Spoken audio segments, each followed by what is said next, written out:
Let me know when you guys come in here, man. This is going to be a brand new series I'm about to do. Okay.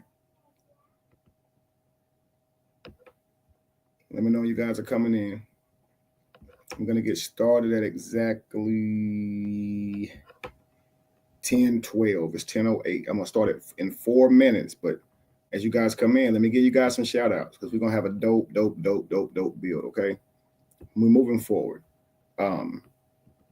I don't know if you guys ever read this book, Conversations with God. Conversations with God. It is a very highly sought out book, #1 seller, amazing book. Makes you think.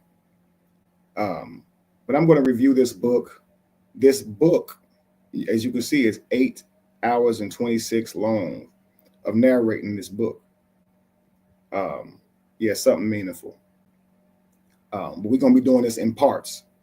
So I'll probably do like an hour at a time of these type of reviews. Okay. If you like them, let me know. Hopefully I'll be able to review this and it not cost me any copyright type of stuff and I can still monetize the video.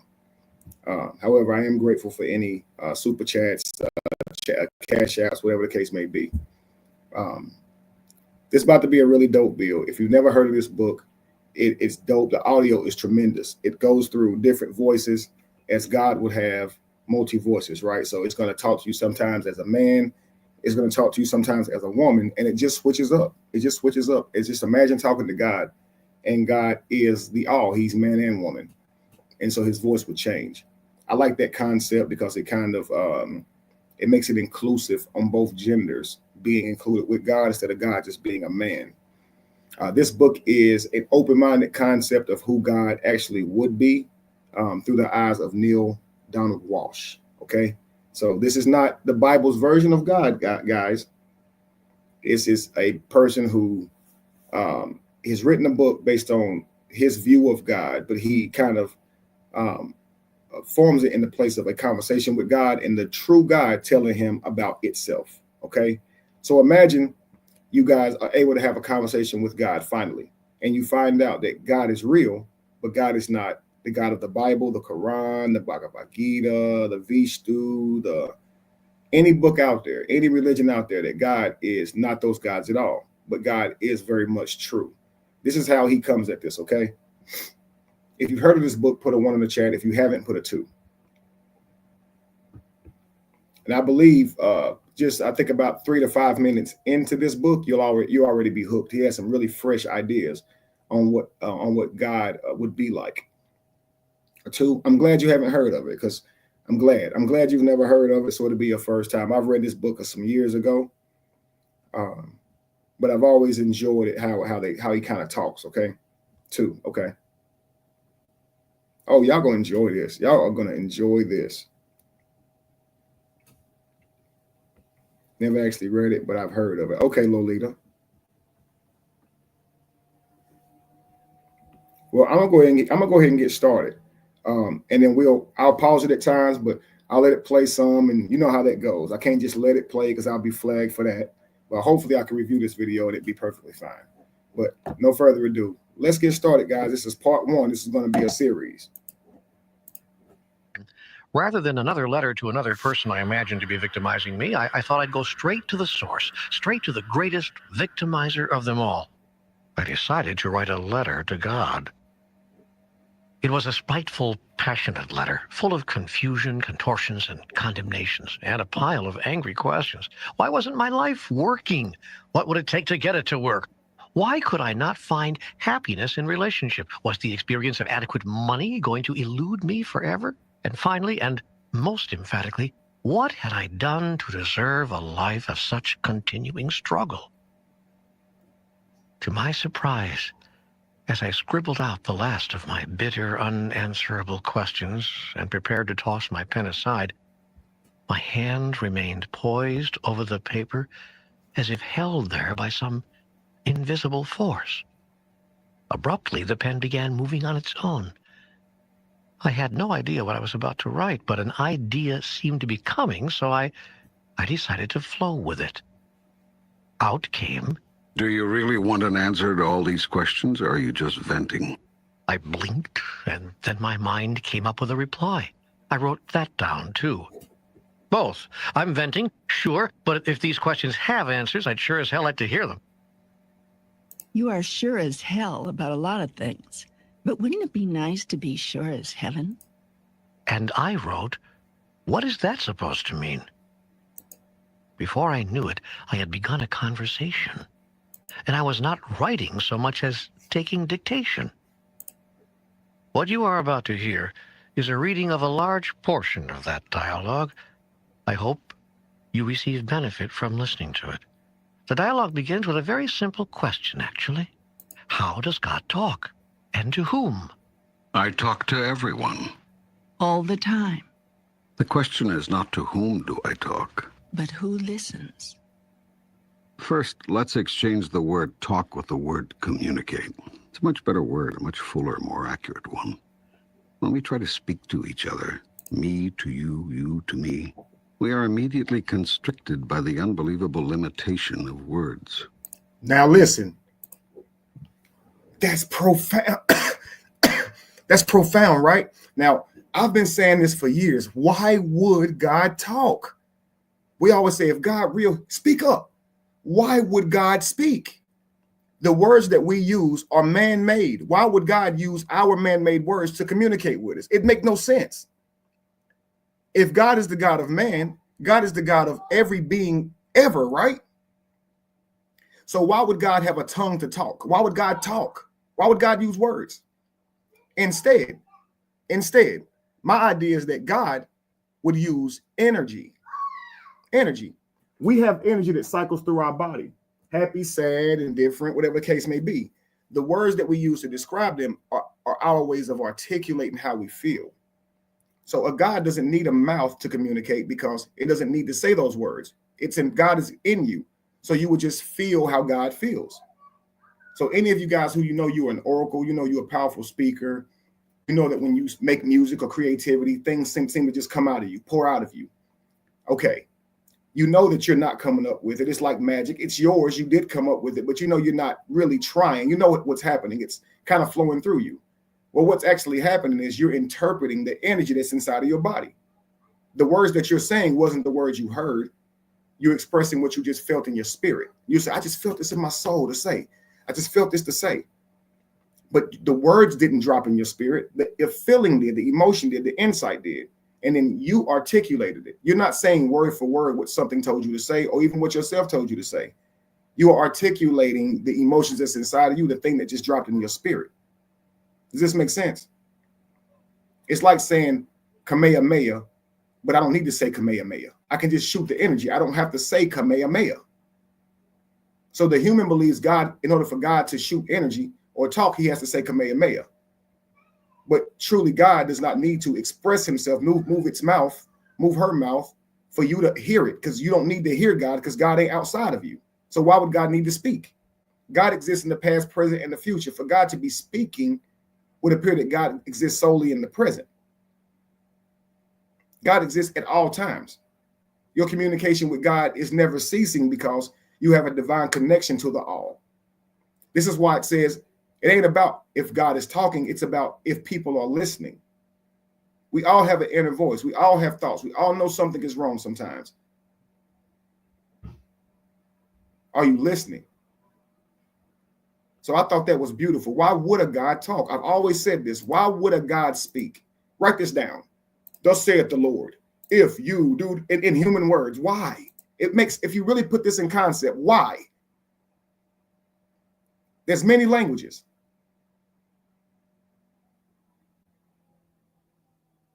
Just like every animal on the earth, humans learn to communicate on their own.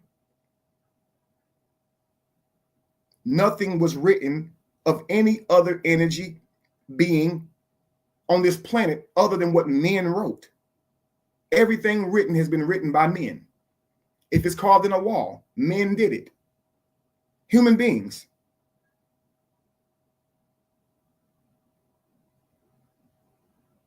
Our ideas of God are what we believe to be about God through man's word. But this guy is saying, I'm finally talking to God. So let's continue. I thought that was a brilliant concept right there. For this reason, I do not communicate by words alone. In fact, rarely do I do so. My most common form of communication is through feel. I was saying this, guys, words alone. He said feelings here, but words alone. I talk about it's whatever you're listening to, God communicates. If you believe in astrology, God will communicate with you through astrology. If you believe in the Bible, God will communicate you through the Bible. If you believe in the Quran, God will communicate with you through the Quran. If you believe in that the universe is your teacher, like me, when you see numerology, when you see animals, you always look up the meanings of those animals, anything that crosses your path for life as a class. And God is forever speaking. So if an ant crosses my path, I consider storing up, right? If a butterfly crosses my path, I think about transformation. Every animal in the world has a meaning. You can just look them up. And as you begin to learn that you're going to navigate the world by this way, God will begin to speak to you in this way. So let's just say you notice when I see this number, it's synchronicity. When I see this number, it's going to mean confirmation that I'm doing the right thing. When I see this number, it's going to mean pause, think, consider it. If I come up with that, my God will choose to communicate with me in that way. When I see 7777, it's synchronicity. 7 means completion or perfection. That's why we have 7 days a week, 7 chakra. But 7777 multiplied is 28, and 2 and 8 is 1. 1 is the number of new beginnings. So if I'm always calculating, every time I look at a clock, it was meant for me to look at the clock. So when I look at the clock and see the time that because I looked at it, it was meant to be. Wherever my eyes see, wherever my ears touch, it's meant for me. So if I look at the clock and it's 8:04, I immediately go 8:04. That's 12. Okay, 12. That's 3. Okay, mind, body, and soul. Come into self. Come bring myself into unity with mind, body, and soul. Mindfulness right now. Don't think about the outside world. Bring myself back into myself. Because the universe is reminding me, find yourself. The Blessed Trinity is when God, Jesus, the Holy Ghost, or mind, body, and soul is in unison. You're focused now. Not living in the ideas of others that they have on you. Not worrying about the past or worrying about the future, regretting the past. No, come into this moment right now. What must be done? 3. It becomes a beautiful conversation that never stops because you never stop looking, you never stop listening. But if you believe that God's word is only in the book you believe that humans told you it was in, hey, listen, even then, your life would elevate. Who am I to dictate that? Nobody gets to say. Back in the day, nobody challenged your idea of God. It was yours and yours alone. That was your privacy until man colonized or monopolized the idea of God. And now if you believe in God, you got to believe in their version of it. That's a sick thing, guys. That is a sick thing to tell somebody what they should be believing in when none of us can prove it. I always say religion can't survive 2 words. Prove it. Absolutely, Jesus is the way, truth, and the life. Absolutely. And so is Dionysus, and so is Buddha, and so is Krishna. Just look it up. This was said about them.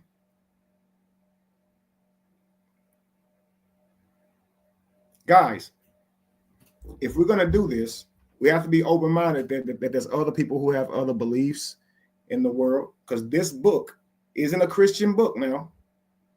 It's a book on just God minus religion. If you could see God without the lens of religion and man, okay? Obviously, he can't eliminate all that because he's a damn human too. So he can do his best. But I just like the idea of trying to. This is how I see the world, not through his lens. I don't see everything the way he does. I bet he definitely says a lot of things I disagree with. But I have my own way of saying it. I don't let books and people's opinions dictate how I see God. All right, let's continue. Feeling is the language of the soul. If you want to know what's true for you about something, look to how you're feeling about it. Money going to elude me forever? That literally, I mean the experience happened in between. Both. I'm venting, sure, but if these questions have answers, I'd sure as hell. Feeling is the language of the soul. Feeling. He said feeling is a language of the soul. I'm starting back from there. If you want to know what's true for you about something, look to how you're feeling about it.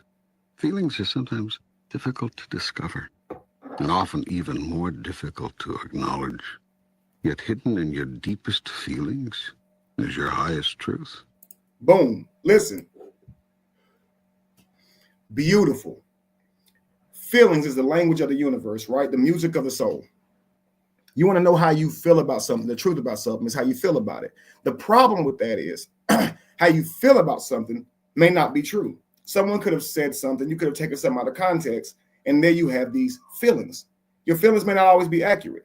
They're accurate to your truth, but not accurate to the reality of the world you're in. And this is the problem I have, okay? Your feelings are not always true. They're always indication of how you feel about a thing. But true means that which is consistent with reality. Let's do this. Truth is that which is consistent with reality. Let's type this in. Truth. Oh, crap. I lost my whole, what's the name? Just hitting that button. My chat go. Came back. Okay. Truth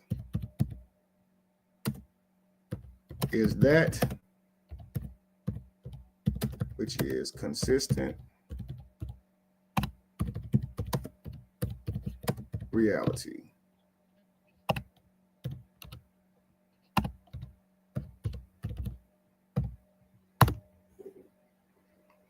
So I got that in there. Truth is that which is consistent with reality. Okay. Now, I feel a way about something. I have to confirm that's my reality. I know how I feel about what I've suspected. That teaches me about me, not about them. I felt something about something someone just said. Here's how I truly communicate with God, because God is internal. God is not external. He's in you. So when you feel those feelings tell you about you. You don't like what you believe they just said. There's no indication that they said it. So the thing that you're experiencing here is you don't like that. So let's take this into account. You just eat some food, right? Now, the food is nasty to you. It's nasty to you. The person who offered it to you, let's say it's something they didn't cook, okay? It's organic food. Let's say it's fruit, right? Vegetables. They toss you an apple. You bite the apple. It's disgusting. They toss you a grapefruit. I hate grapefruit. The grapefruit's disgusting to me. Therefore, they gave me something nasty. No, they didn't. They gave you something that's delicious to them. What they just gave you, they thought would help you, would give you life, sustenance. But you don't like what they just gave you. It's nasty. So they must be wrong, right? No. What did you learn by eating that grapefruit? That you don't like grapefruit. They might like grapefruit. So let's say somebody tells you about their Jesus, but the person is a Muslim. So they might say, get out of my face with that Jesus shit. You're like, man, I'm trying to help you. Man, you see, I got my own beliefs. Take that on somewhere. They feel a way because you're trying to give them your beliefs, but you don't feel the way they're feeling. You feel like you're trying to save them. Your religion tells you to spread the gospel, right? So you go up to spread the gospel, and this person doesn't believe in the gospel, and they feel highly offended that you even come to them and asking them to believe in something that they can't in any way see how it's true. Now they're telling you, you're bringing them that nonsense. No, you just don't believe in it. Just say, nah, it's not for me. Don't judge me. Don't call me the crazy person. Don't do me like that. So the problem with it is we ain't listening to God. You feel a way about something. You don't deal with yourself on it and understand your own boundaries, how you view things, and how that may have triggered you because of how you may see things. Instead, the problem becomes with the person that gave you the experience. So I ate the grapefruit. I don't like it. So who's the person who gave me this damn grapefruit? No, you just don't like grapefruit. Next time someone offers you it, don't eat it. They didn't mean no harm. Now they say, I didn't know you didn't like grapefruit. Damn. Nah, fuck that. You shouldn't have gave me grapefruit. I didn't know you didn't like grapefruit. I love grapefruit. Nah, you knew what you was doing. You set me up. No, I didn't. Some people like grapefruit. How can anybody like grapefruit? What? How can anybody think that way? I didn't like your idea. I didn't like your opinion. Why don't you like my opinion? Start there and fucking end there. Leave me alone about you not liking my opinion.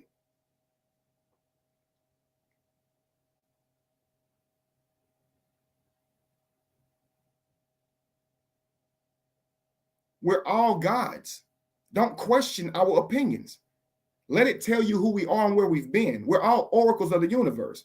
When you begin to do this, you discourage God, because God can't tell you his experiences or her experiences, because you're going to shun them because they're not yours. But their experiences are true from them. They've traveled the world they've been through, the harsh things they've seen, and probably will question forever, just so they can give you that opinion. Who are you to sit here and say, I don't like your opinion? Well, okay, you don't like it. Let's say Felicia says, all men are bad. I wouldn't like her opinion. But if her purview, even though it's anecdotal and based on her own experience, if every man she met demonstrated bad character, she ain't lying. So I would be wrong to say, I hate that she said that. Now, my opinion of her is that she's some mean woman who hate men. No, we will never grow like that. He just said it. Feelings are the music of the universe. They're not false. Your feelings aren't false, but you got to weigh them with reality first. If someone offends you, ask them about it and give them an opportunity to share with you their side of it. If you are the one trying to make them say it, even though they said they didn't, you are the devil. It's not them. They've given you their truth. They got no reason to lie to you. And if they're lying, let them be a bitch and lie about it and let them have it. That's how I was. When I was in school, if I heard somebody was talking about me behind my back, I would confront them in front of everybody. And if they said they didn't say it, they didn't say it. Listen, y'all, even if I knew they said it, what's the point? You already cowered down. I've cowered down before. That's worse than losing a fight. Even though I've never lost a fight, I just know it's worse. So if you cowering down to say you didn't say something that we all know you said, and the people just watched you say you didn't say it when they know you said it, why I gotta beat you up? Hell, I might not even win. It's a chance to fight. So you got it, bro. You said you didn't say it. I'm gonna walk away with my chest out knowing you're a bitch. I ain't gonna say, yeah, you did say it. I'm not about to argue with you on that. That's silly because you can't prove it. So I like it. Feelings are the music of the universe. That's the truth. That's how you feel about something. But keep this understanding in mind. This is a conversation with God, your internal self. How you feel about something is not what the God outside of you intended for you to feel. They were for you to reflect off of it and understand you better. Peace to you, Chatty. Welcome in. So I'm going to continue from here. I think that's a beautiful concept. Let's continue.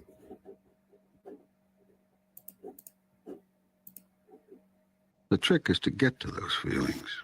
I will show you how. Okay. Again, if you wish. I also communicate with thought. Thought and feelings are not the same, although they can occur at the same time. In communicating with thought, I often use images and pictures. For this reason, thoughts are more effective than mere words as tools of communication. In addition to feelings and thoughts, I also use the vehicle of experience as a grand communicator. And finally, when feelings and thoughts and experience all fail, I use words. Words are really the least effective communicator. They are most open to Now listen to this, y'all. That's powerful. Because think about this. This is God talking to him saying, I use thought. So I will be in your thoughts. And sometimes while thoughts and feelings are simultaneous, you must separate them. You got to compartmentalize. Your thoughts and your emotions are not the same, even though they may be simultaneous. Your feelings may come right at the same time as your thoughts, but they're still both different. And he said, I also use images, okay? Like numbers and signs and things you may remember in your mind. And then he says, and when I have to, last resort, I use words. This is when you have people who come and confirm something that you've been seeing flashing before your eyes, thoughts you've already been having. And you say, that's confirmation, right? So you got images. You're driving behind a car. They got a bumper sticker on their car that say Illinois. Next thing you know, you get a job offer to Illinois. That's the words. But you already saw the sign. I saw, and the thing about it is, you remember you saw this sign that says Illinois, and you probably saw a million signs, but you saw that one. You had to look at it to see it. The only reason you can recall it is because at that very moment, you looked right there in that spot and saw that sign. Right? Illinois, in the shape of the state, Illinois. You didn't think nothing about it. All of a sudden, listening to the news, you hear some news report. Illinois. Why Illinois keep coming up? Again, next thing you know, job offer. Or your friend's going on a vacation to Illinois. That's how it happened when I moved to Savannah. I had never heard of Savannah, Georgia. Never heard of the place. My homeboys said they wanted to go to Savannah, Georgia to go deep sea fishing. Okay, we talked about it. We ended up not going. We planned for it, but you know how it is when you plan trips with your friends. They cancel at the last minute. And you glad because you didn't have no fucking money anyway. You agreed, thought you was gonna have some money. And here it comes, you're like, ah, shit, if I go on this trip, I'm gonna be hurting. Somebody cancel. You like, good. Dr. Umar, good. So you don't go on the trip, right? Blueberry laughing. Little do you know, some shit come up again with Savannah. Next thing you know, I put my resume out there with Indeed. Savannah reaches out. 3 job interviews from Savannah alone. I moved to Savannah. I leave Jamie and them for 3 weeks. Move to Savannah, and with my first check, get a place and move us in it. It was confirmation. And I didn't read a book. I didn't go to the Bible, no Quran, no nothing. God speaks, y'all. We've all experienced this, right? So you might say it's Jesus, you might say it's Allah, you might say it's Krishna, Buddha, Jah Rastafari, the list goes on. We know we have these experiences, and that we should resonate with. Let's continue, man. This is good. Interpretation, most often misunderstood.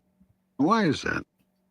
It is because of what words are. Words are merely utterances. Noises that stand for feelings, thoughts, and experience. They're symbols, signs, insignias. They're not truth. Nope. They're not the real thing. Words may help you understand something. Experience allows you to know. Yet there are some things you cannot experience. So I've given you other tools of knowing, and these are called feelings. And so too, thoughts. Now, the supreme irony here is that you've all placed so much importance on the Word of God, and so little on the experience. In fact, you place so little value on experience that when what you experience of God differs from what you've heard of God, you automatically discard the experience and own the words, when it should be just. Now, I'm going to tell y'all something. The problem with owning these words of God, when you didn't make these 3 letters, okay, is the same as we do with the word human. So the one thing that Bill Walsh, I don't know if he's came to this understanding yet, is that words are also spells used to intercept your mind, used to control your mind, limit your mind so you cannot see the totality of what you're seeing. Give you an example. What is a butterfly? You would say, oh, it's an animal with pretty wings that used to be a caterpillar. Right. Right. Why are you calling it a butterfly? They told me to. Right. How does butterfly describe this animal? Right. What do you call that animal? I call it a monkey. Why? Well, I was told to call it a monkey. Right. But what is it? Well, I don't know. It's an animal. Right. They told you to say that too, right? What is it? What does it do? Describe it. It's what do they call it? We're Homo sapiens. They are Homo erectus, I believe. There's still another name. The people local to that animal don't call it a monkey. They call it a shit thrower in their language. They call it by its description of what it does. So what if I said the butterfly is manifestation materialized right in front of us to show us we're all supposed to evolve? It's a magical creature. No, it's not. Okay. You say it's not. Why you say it's not? I've never seen an animal that was born as something completely turned into something completely different. I've never seen that. It was a caterpillar and now it's transformed into something completely different. Its diet's different. Everything about it, its digestive system is completely different. It melted and transformed into something else. Why can't it be manifestation, materialized, reminding us to transform just as it does? Why can't it be that? That's, if you look up butterfly, that's what it tells you it is. Why do I got to just call it a butterfly? It limits my mind. I want to see it as something more, because if I if I can manage to do that, it may have an effect on my life in a positive way. We're living in the Chronicles of Narnia, and we're not in excitement of the fantasy we see because somebody quenched it. They told us that was a pig, that was a monkey, that was a giraffe, that was an owl. And now when you go out into this beautiful world, you already think you know what shit is. Words cripple your mind. And you think it just stops there? Let me point the finger back at you real quick.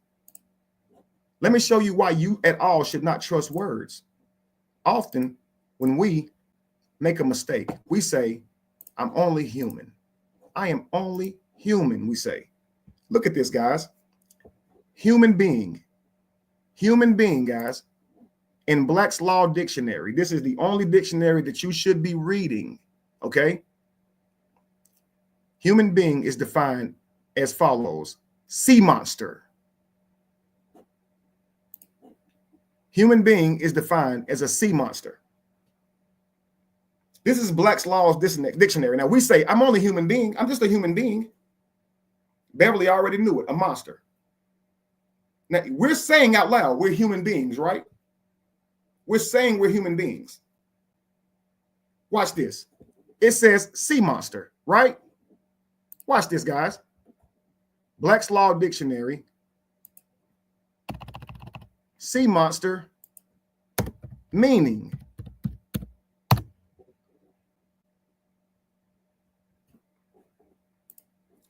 in legal terms, a monster is a prodigious birth that does not have the shape of a mankind, and cannot be an heir to any land if it is born in lawful wedlock.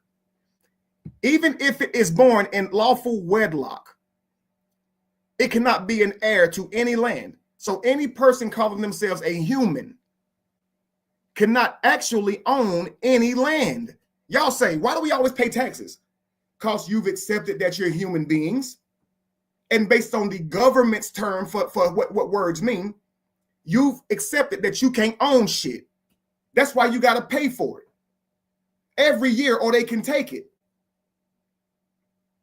Black's Law Dictionary is the law, is the spells we go by to govern this world we live in, the Western world we live in. Huh? Ain't that something? So you're a human being, right? Who told you that? Who told you that you were a human being? Who told you that the all was a God or was God? Who told you that? Who gave you these words? Calling yourself a human being is reducing you. You have no clue what you are. And when I tell you, you get mad because you're not ready to know what you are. You're not ready.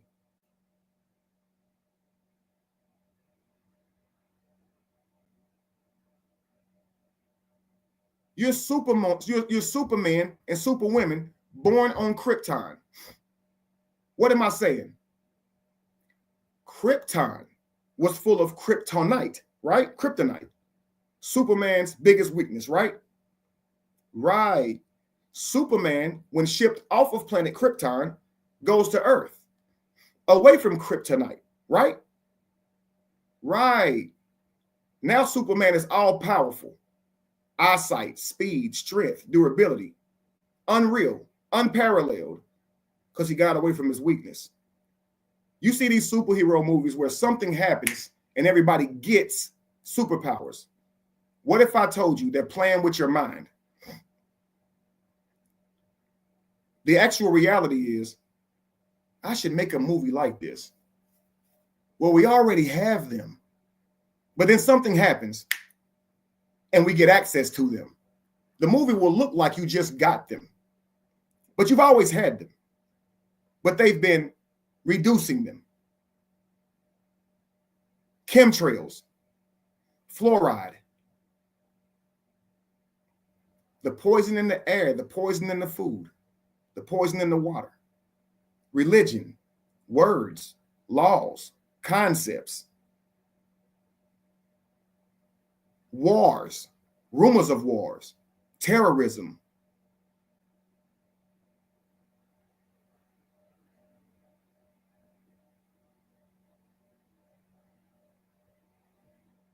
Are you starting to understand?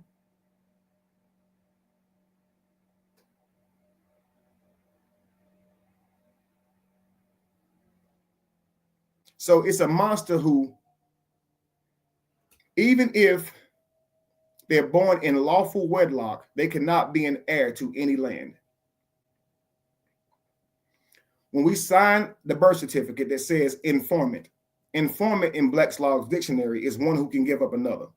You're giving your child up to the government to become a human, which is a ship at sea. A sea monster is always at sea. This is why you're called a ship and say that you have a vessel. You're a vessel and you have a ship. You're in a relationship. Everything is a ship because you're at sea, never to claim your inheritance. So every one of us have a birth certificate. Signing that birth certificate signs over our birthright, our natural birthright, that we are human beings, that we are not human beings, but that we are earthly beings, if you want to call it that. Having access to the earth, having full well rights to occupy it just as every other free soul and animal on this universe. If the squirrel don't got to pay taxes, neither do I. If the squirrel don't have to go to work and earn money for food, neither do I. I'm not a human. But back to the actual show. This is why you can't hang on to words. This is a whole nother teaching. But they taught you words. They didn't teach you language. So we're talking, but we don't know what we're saying. We do a lot of talking, but we do not know how to speak, how to truly speak and communicate English. We don't know what the actual words mean, y'all, according to the people who made them, not how we see the word. Back to it. Just the other way around. Your experience and your feelings about a thing represent what you factually and intuitively know about that thing. Words can only seek to symbolize what you know, and can often confuse what you know. Mm-hmm. These, then, are the tools with which I communicate. Yet they are not the methods.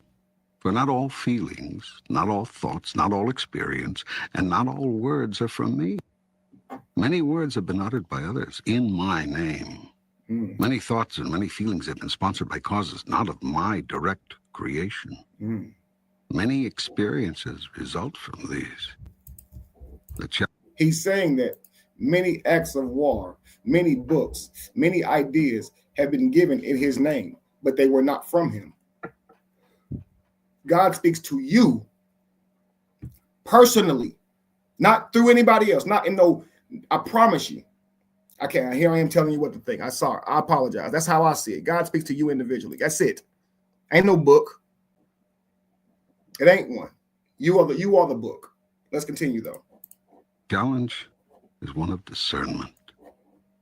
The difficulty is knowing the difference between messages from God and data from other sources. Mm. Discrimination is a simple matter with the application of a basic rule.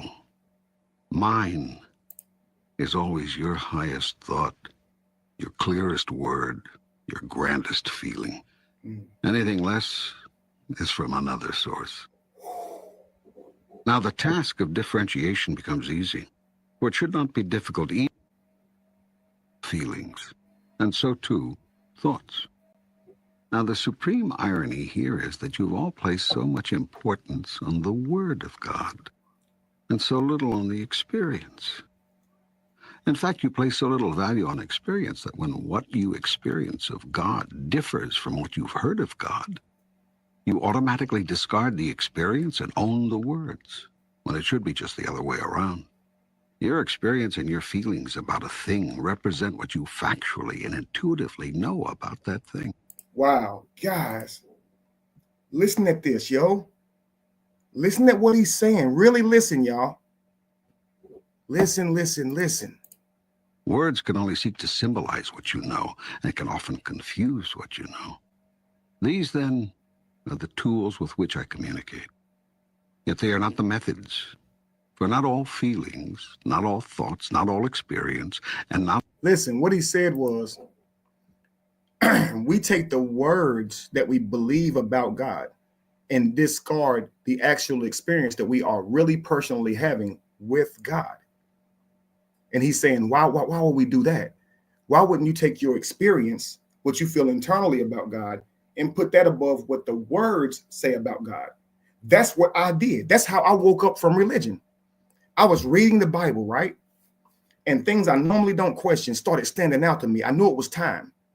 Things like on the concept of slavery, it would say something like, if a slave is indentured to a master, right? And the slave has children. If the slave is with the master for 7 years, he can go free. But if the slave has children while he's under the master, those children belong forever to the master. And the slave can still leave after 7 years, but he cannot take his children, or she cannot take her children. And the only way for the slave to stay with their children is to say to the master, I want to be your slave forever. Now, this is talking about indentured servanthood, where if you owe someone money, you work it off. So say you gave me a loan. I'm going to work for you now. I'm going to move into your home and be part of your hand, right, to work. Okay. I'm your property now for 7 years as I work off the debt. Okay, cool. I've stolen something. I have to be indentured servant. I have to work it off. Okay, no jails. You're my jail. My punishment is I got to work for you. Okay, cool. But if you have other slaves as well, and so if we meet on the plantation, and we have a baby, we can't go free after 7 years and take our baby. The babies belong to you, but they didn't owe you anything. And so when I saw that, I said, no way God would be okay with that. When I saw things like Onan and Er's wife dying, and God telling Onan to have sex with Er's wife, and or God was going to be upset. Does it, pulls out, spills his seed on the ground, and God kills him. No, my God didn't say that. My God didn't write that. That's how I started looking at it that way, right? And this made me want to say, well, look, if God said that for real, who am I to argue with it? It's God. Okay? Part of the 10 commandments, part of the commandments shouldn't be, thou shalt not boil a baby goat in its mother's milk. What are we talking about here? Why is grape not on there? Why is slavery not on there? What's the problem with boiling a baby goat in its mother's milk? What are we talking about? This is archaic thinking from men back in the day saying God said this stuff. It was my thought. So I said, I want to prove it's true then with actual evidence over everybody else's religion. And when I realized I could not do that it was faith-based like every other religion, I said, I'm not doing this no more. I'm stepping away from it. This ain't, my God didn't say this. It's just like me saying, I know I have a mother, but if someone wrote me this biography and said my mother wrote it, I can read that. And if it start talking crazy, I can determine on my own if I believe my mother wrote that or not. So let's just say you're reading something, you know something that's grotesque in the Bible, the Quran, anything that you know is not right. And you're saying, they're saying that God is okay with this in this book. If internally you're thinking, no way, if God is good all the time, God wouldn't do that. That's colliding. So you put aside your own critical thinking and your own soul and sell your soul to the words again. No, God said he did it, so he did it. He was still good. Whatever. No, it don't make sense. So I understand them as parables. Not that God is this way, but it's parables. Okay? And it's the universe, as bad things do happen, but not that some agency is making them happen. Horrible things do happen, but it's not that some agency does. So humans back in the day, when horrible things happen, they had to apply agency to it. God must have done that. We do this now. The LA fires, God must be judging LA. Your baby's your karma. We still do that with this archaic mindset, even to this day, with no proof of God. We still do this. There won't be proof if God is internal. God is not tangible.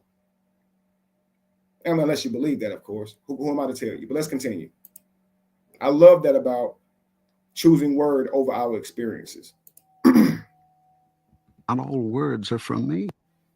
Many words have been uttered by others in my name.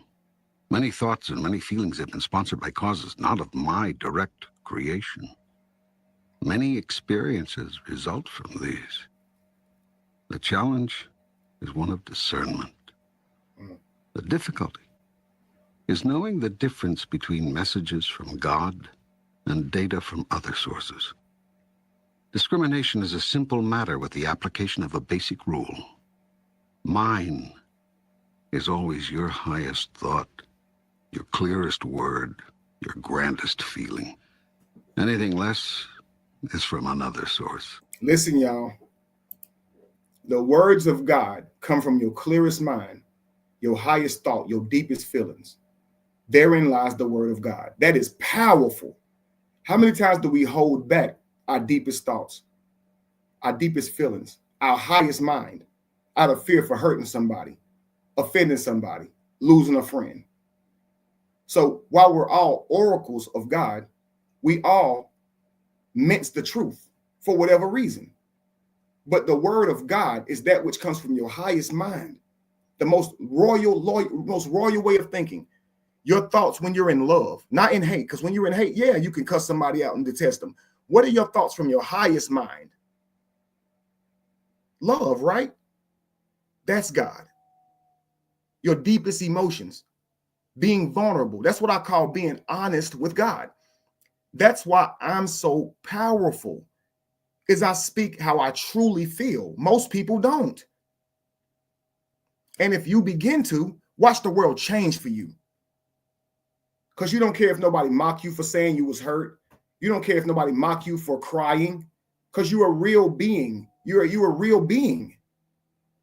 Jesus wept. What are you talking about? Who are you to tell me I can't exercise my own emotions? I didn't choose to cry. Who are you to judge that? Who are you to judge my laugh? Who are you to mock how I sound? That's my glory. How can you dictate that? But at our lowest vibration, we do these things. At our highest vibration, we would never do that. So that's why you say that ain't God, y'all. Because we know this ain't high. This ain't high vibrational that's happening. This is hate. We know that ain't God. Even though none of us can prove God, we know that ain't God. That ain't godly. And we know this internally. We don't need a book. You could have never read it. We all understand the words of God. Not the words, the voice. That's better, the voice, the vibration of God. Let's continue.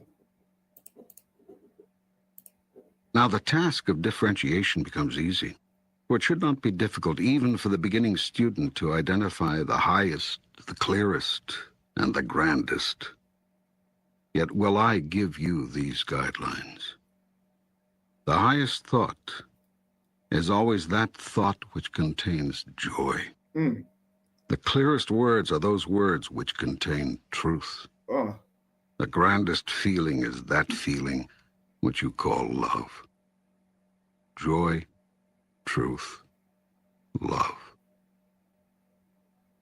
These three are interchangeable, and one always leads to the other. It matters not in which order they are placed. Having with these guidelines determined which messages are mine and which have come from another source, the only question remaining is whether my messages will be heeded. Most of my messages are not. Some because they seem too good to be true. Others because they seem too difficult to follow.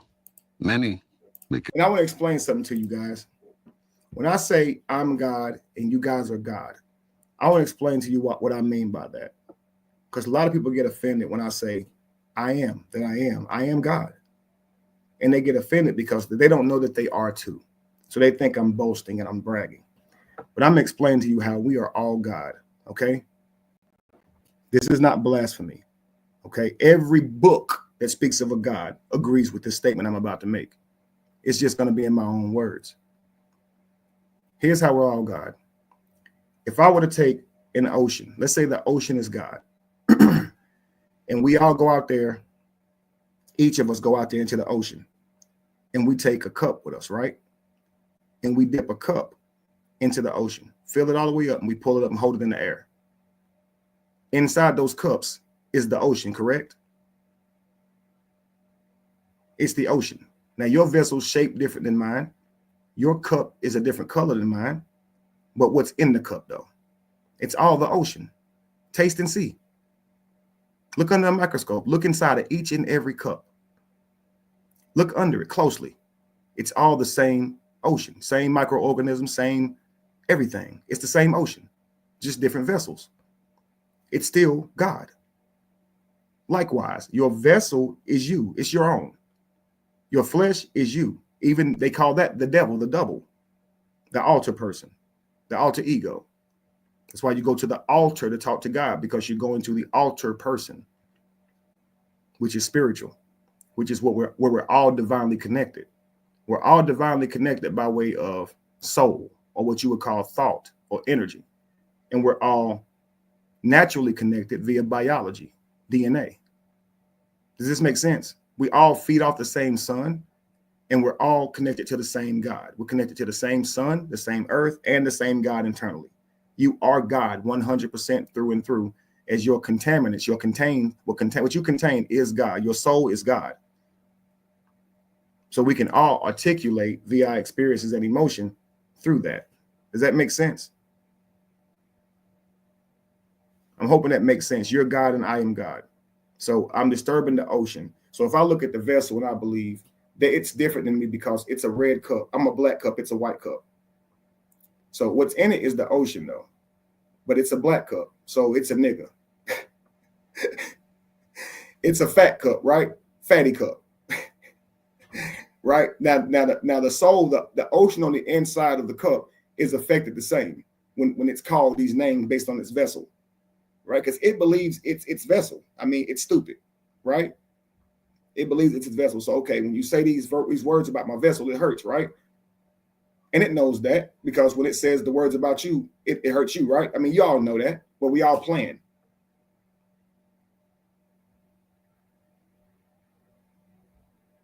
So we are all God, y'all.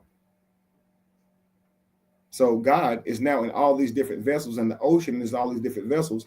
And now it has understanding of what it's like to live in this vessel, to go through this experience in this vessel. And this is how God is reflecting off itself, learning from itself, growing from itself, while existing in every single being. It is still one. Does that make sense? Your Bible even agrees to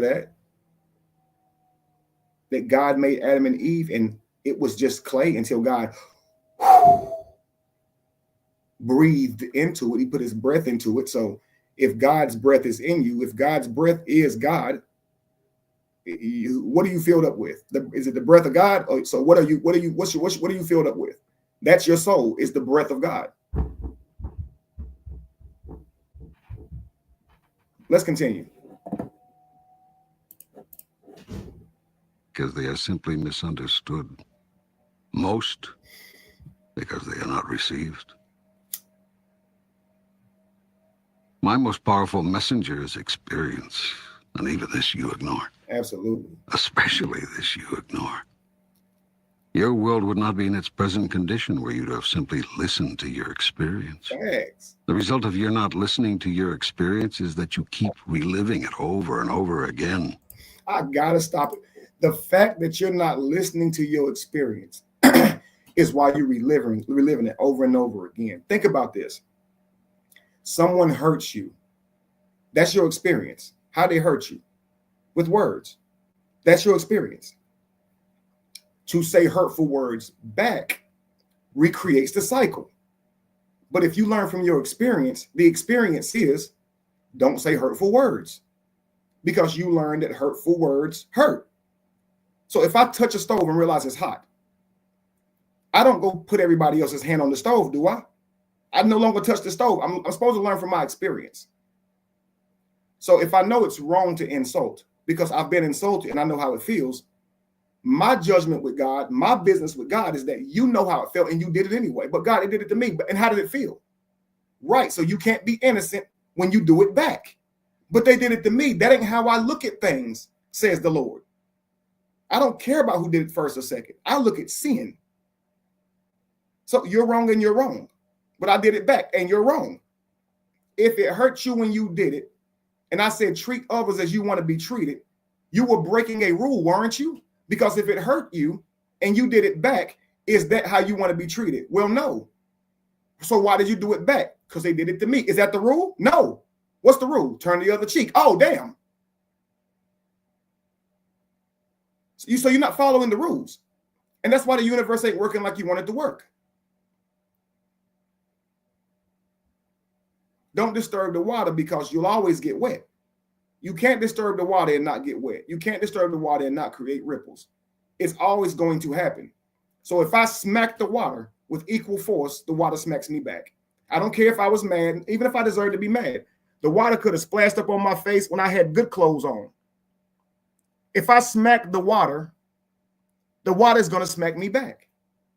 So if your spouse makes you angry, if you respond in haste and in anger, even though they hurt you, they're probably going to respond back with anger. But if you choose to say, even though I'm angry, I'm not going to disturb the water with that. I know if I slap the water, which is an inanimate object, does not have agency, it slaps me back. And I can't judge it. But if I slap a human and it slaps me back, because it's not an inanimate object and can think for itself, I'm going to judge it for being God, for being a natural entity, just like the wall. Thank you so much, Simone. If I run into the wall, an inanimate object, and bust my head on it, I can't be mad at the wall. But what if the wall had agency? Now I run into the wall. The wall should have softened, right? It should have softened for me because, hey, you know I'm weaker than you. No, that can't be the rules. I'm natural. If you hit me, I get to hit you back. That's the universe. If you punch a wall, you get your fist hurt. You hit me, you get your face hurt. I mean, what you talking about? But if I hurt your face, I'm treating you like I want to be treated, right? My request to the universe is that you hit me back, even though I have a right to hit you back. In the physical realm, I have every right. But what is the spiritual realm telling you? There will be consequences even when you're right. You have every right to hit them back in the face. But your request when your action does that is that you get hit in the face, because treat people how you want to be treated. So be ready for a fight. Be ready for the consequences after the fight. But what if you turn the other cheek? There's also consequences. They might slap you in the other one. You may be called a coward. They may never stop slapping you. So choose ye this day, because there'll always be consequences, and not even God can avoid them. That's why there's a Satan. That's why there's an Adam and Eve, to show you not even God can avoid consequences. There were consequences for God for making those two humans and trusting them. We all have to deal with consequences. Let's continue. For my purpose will not be thwarted, nor my will be ignored. You will get the message sooner or later. I will not force you to, however. I will never coerce you. For I have given you a free will, the power to do as you choose. And I will never take that away from you, ever. Now think about this. Many of you guys may hear that, right? Nikitra, David, Ike, you right. Yeah, we are infinite awareness, having a human experience. That's absolutely right. We're all part of the ocean. And I lost my thought that quickly. Hang on, let me get it back. And so I will continue sending you the same messages over. I will not force you to, however. I will never coerce you. For I have given you a free will. For I have given you a free will. What exactly does that mean? Because we have this argument all the time. What is free will? I want you guys to think about this. And this way, this is why I say you are 100% God and man. Free will. Did you know you can do whatever you want to do? There's just consequences. I'm not talking about fly. I'm talking about free will. Free will. If you wanted to right now, you could get up and go do something terrible to someone. Nobody's stopping you. Literally nobody. You would just have to deal with the consequences. But nobody's stopping you. You could go out in public and sing your best song in the Walmart parking lot. Nobody's stopping you. You could chase after your dreams like never before. Nobody is stopping you. If you wanted to juggle, nobody's stopping you. If you wanted to be a rodeo clown, nobody's stopping you. If you wanted to spend your life dressed up in costumes, dancing at children's birthday parties, you could do that. In the world we live in today, you can truly do whatever it is you want to do. Free will. If you want to go outside tomorrow dressed like somebody on Star Wars, you can. And I'm being silly, but I want you guys to think about this. Have you ever truly thought about it, that you have free will? And if you understood that, why would there be any blame on anyone else for where your life is? Have you done all that you can do? Have you left some meat on the bone? Have you chased every dream? Really think about it.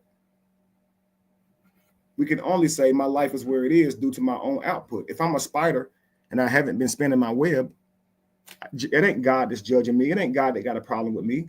I am not granting my greatest gifts. You are God. So let's say God gives you a dream. Now that's the higher version of you. Now the lower version of you, the God in flesh, is supposed to grant that wish, as above, so below. So you say, why ain't God giving me that? Don't he love me? Well, do you love you? Because if you loved you, you'd write those songs. You write that book. You would give you those gifts that you so desperately want. Why don't people support me? Do you support you? Because if you did, you'd keep going and stay consistent. You wouldn't quit on yourself. You wouldn't doubt yourself. Does this make sense? If the spider don't spin its web, it don't have a house or food. If you don't spin your web, you don't get that either. If you don't work, you don't eat. Sakona said, this is the dopest message ever. Stay tuned. I got so much for y'all. Let's continue. The power to do as you choose. And it's all based on your conversation with God. Your conversation with God is your actions towards the dreams you want. That's your request. If you're not doing it, you're not talking to God.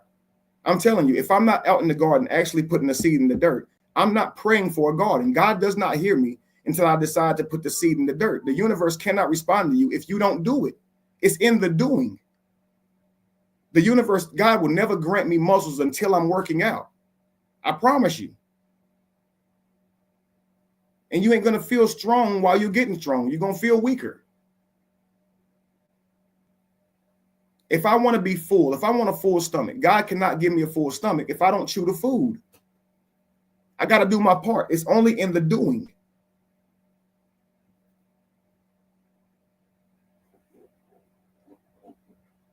That was powerful, y'all. And I will never take that away from you, ever. And so I will continue sending you the same messages over and over again throughout the millennia to whatever corner of the universe you occupy. Endlessly. Sorry, it's still on me, y'all. How many times you hear in scripture, you should always be in conversation with God. Always be in conversation with God. And we're thinking we're supposed to always have God in our mind, thinking and talking with God in our head. No, it means you should always practice mindfulness. You should always be actively seeking, moving forward, doing something that gets you closer to your goal. Actively doing something to get closer to your goal, because it's all in due time. All of it is in due time, D-O time. When you do it, it's time. When will God bless me? When you do it.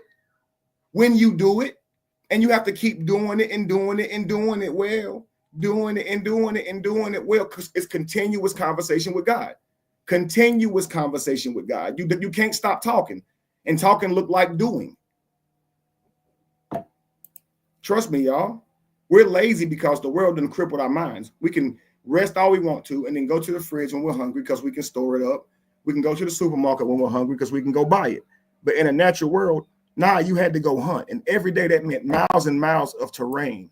What eating looked like back in the day was miles and miles of terrain where you can trip, break your ankle, get hunted down by any other animal, get stung by a swarm of bees, get attacked when you catch the animal. just to be able to eat.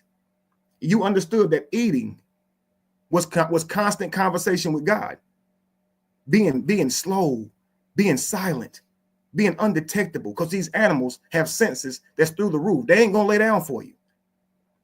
And if you don't get them, you don't eat, and you can't find one every day. So you got to go out every day. And when you find one, you're grateful because it's rare. We don't got that no more. So it's took away our gratefulness. And because of that, we're weaker. If we walked miles and miles of terrain daily to hunt, none of us would be out of shape. Our ankles, toes, everything would be stronger just from walking the terrain. Our bodies would be stronger, meaning we would live longer. We would exercise. We would be stronger, y'all. And the food we would be hunting would not be contaminated by no animals. So by the government. I always tell y'all, the food's poison, but hey, the food out in the wild ain't. Well, who's telling us we can't go out here and hunt? Think about this, y'all. We have free will, right? Why can't we go out into the wilderness and build our house and live off the land and not need money at all and just hunt every day and grow our food like old times? Why we can't do that? Build us some cell phone towers so we still got access. Why we can't do that? That's my goal. Why I can't do that? Just because I'm in this game of life where everybody pay bills till they die, don't mean I got to cooperate in it. If I'm the only hamster that wants to leave the cage, don't I have free will to do so? The door's open. I mean, it is open. It's not locked. I can leave. The government ain't saying y'all can't leave. So we got our eyes on land where we can do everything we want to do on our land, farm on it, hunt, fish, grow. And it be ours for a lifetime, forever and ever and ever and ever. Y'all want to come?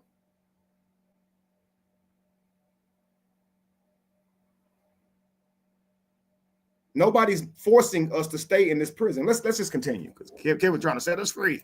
Let's go. I send you my messages until you have received them and held them close, calling them your own. My messages will come in 100 forms, in 1,000 moments across 1,000,000 years. You cannot miss them if you truly listen. You cannot ignore them once truly heard.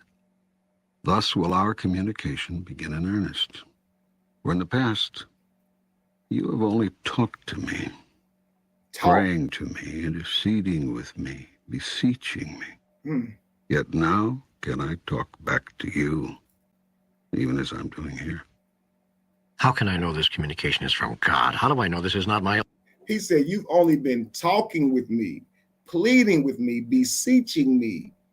Guys, you've only been talking with me. You've only been talking, pleading, trying to convince. Beseeching, which means begging.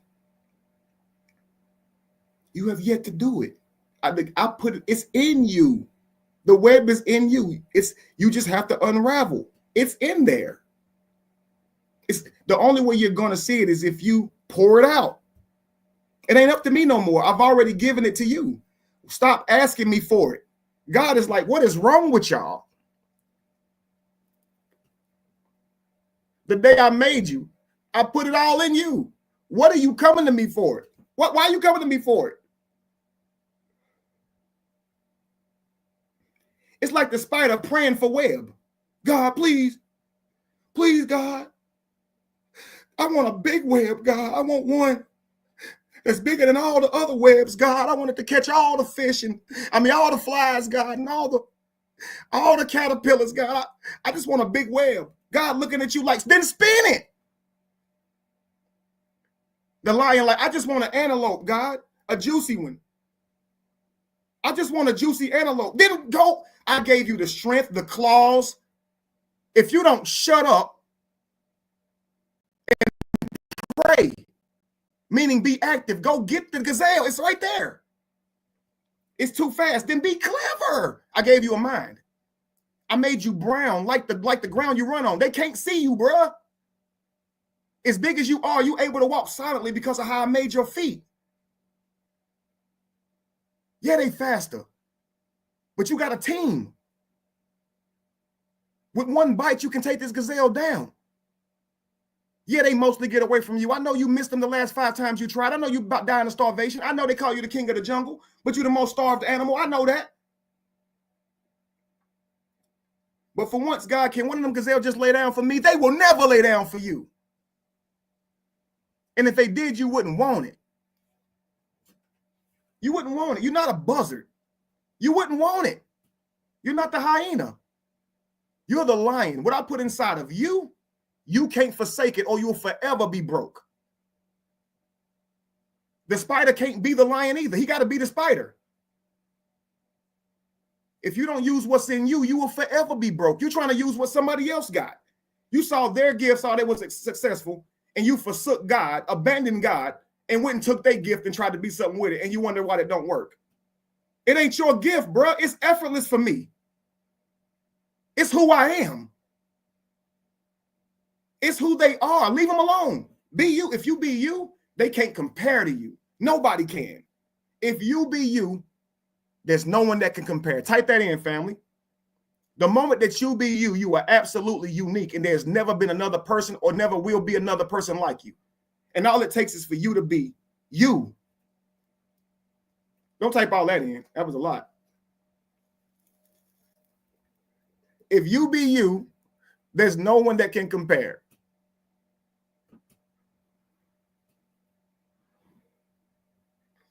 You fucking untouchable when you be you, baby.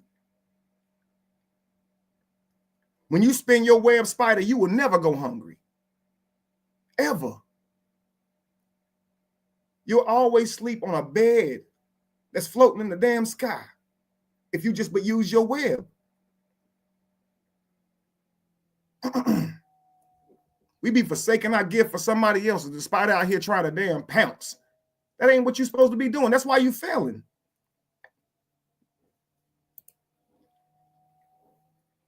The lion trying to spin a web. Man, why you chasing your tail? What are you doing? Come on, y'all. Think about that. That's a whole word. If that was in one of your holy books, you'd be saying it's powerful. My own imagination. What would be the difference? Do you not see that I could just as easily work through your imagination as anything else? Mm-hmm. I will bring you the exact right thoughts, words, or feelings at any given moment, suited. Think about that. Your imaginations, your thoughts. Who else has access to them, family? Who has access to your imagination and your thoughts? Nobody, right? Why are you not working off of those? Because you might say, well, who am I? How do I find out who I am? Start there. The things that nobody has access to. Your thoughts. Your thoughts are going to be like breadcrumbs that lead to your potential. Your dreams are going to be like breadcrumbs that lead to your potential. Your imagination, your creativity. These are things that indicate who you actually are. Don't be afraid to tell the world you are a musician. That's what I do. Say it out loud and be that. Make your songs. I don't give a damn what they say. I don't care if you ever get signed. You didn't fulfill your purpose, man. If you make it about being successful, that's why you're failing. It ain't about you being successful. We all gonna go to the same graveyards, man. When we say how far did you go, we ain't really talking about distance traveled, yo. I'd rather spend this life being me than being successful. I think that's actually success. I think the whole world tell you to be somebody else. So if you could truly be you and make it to the day you lay your head in the grave being you, you won. You wanted life.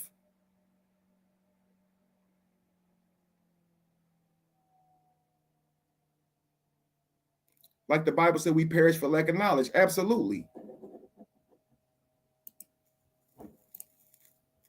Precisely to the purpose at hand, using one device or several. You will know these words are... Somebody type in the words, tap in. If you are the only one with access to your thoughts, your charisma, your creativity, your ideas, your plans, your desires, tap in, baby. What anybody outside of you got to do with it. What anybody outside of you got to do with your destiny, guys? Think about that shit. You don't need to consult nobody. Who the spider got to talk to? Hey, who the spider got to talk to, though? It's okay if I spin my web? That be tripping me out when we do like interviews. We do poly interviews and stuff. Me, Jamie, and Lacey. And people will be in the comments like, can I do poly if I want to? You can do whatever you want to do. That's why it's crazy that you mad when somebody else do what they want to do. You can also do what you want to do. Tap in. Thank y'all. Let's continue. From me because you, of your own accord, have never spoken so clearly. Had you already spoken so clearly on these questions, you would not be asking them. To whom does God communicate? Are there special people? Are there special times? All people are special, and all moments are golden. There's no person and there's no time one more special than another. Many people choose to believe that God communicates in special ways and only with special people. This removes the mass of the people from responsibility for hearing my message, much less receiving it. Which is Bam! Guys, I always say, you have to be a master student. Everybody's a teacher. He just said we think God speaks through special people, through special words and special moments, when they are all God. All of it's God. Don't only pay attention when something special happens. It's all special. Every single moment leads up to who you are. Ain't none greater than the other. So if the mightiest person tell me I'm great, or the lowest person tells me I'm low, it's all a message from God. It's all an understanding of the universe. When the lowest person tells me I'm low, they're communicating to me that they are in a low place. They need healing. That's their cry out. Do you guys understand? They're telling me how they see me, not the truth of it.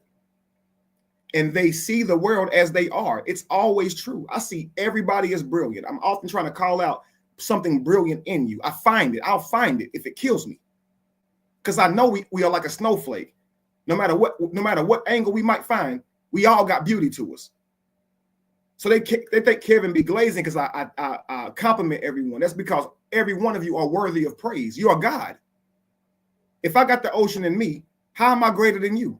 The problem is you don't know it. So you don't understand when somebody's complimenting you that they're telling you the damn truth. People just normally lie to you. Most people do not tell you the truth about you. Most people don't tell you, but other people see that shit too. They just don't admit it.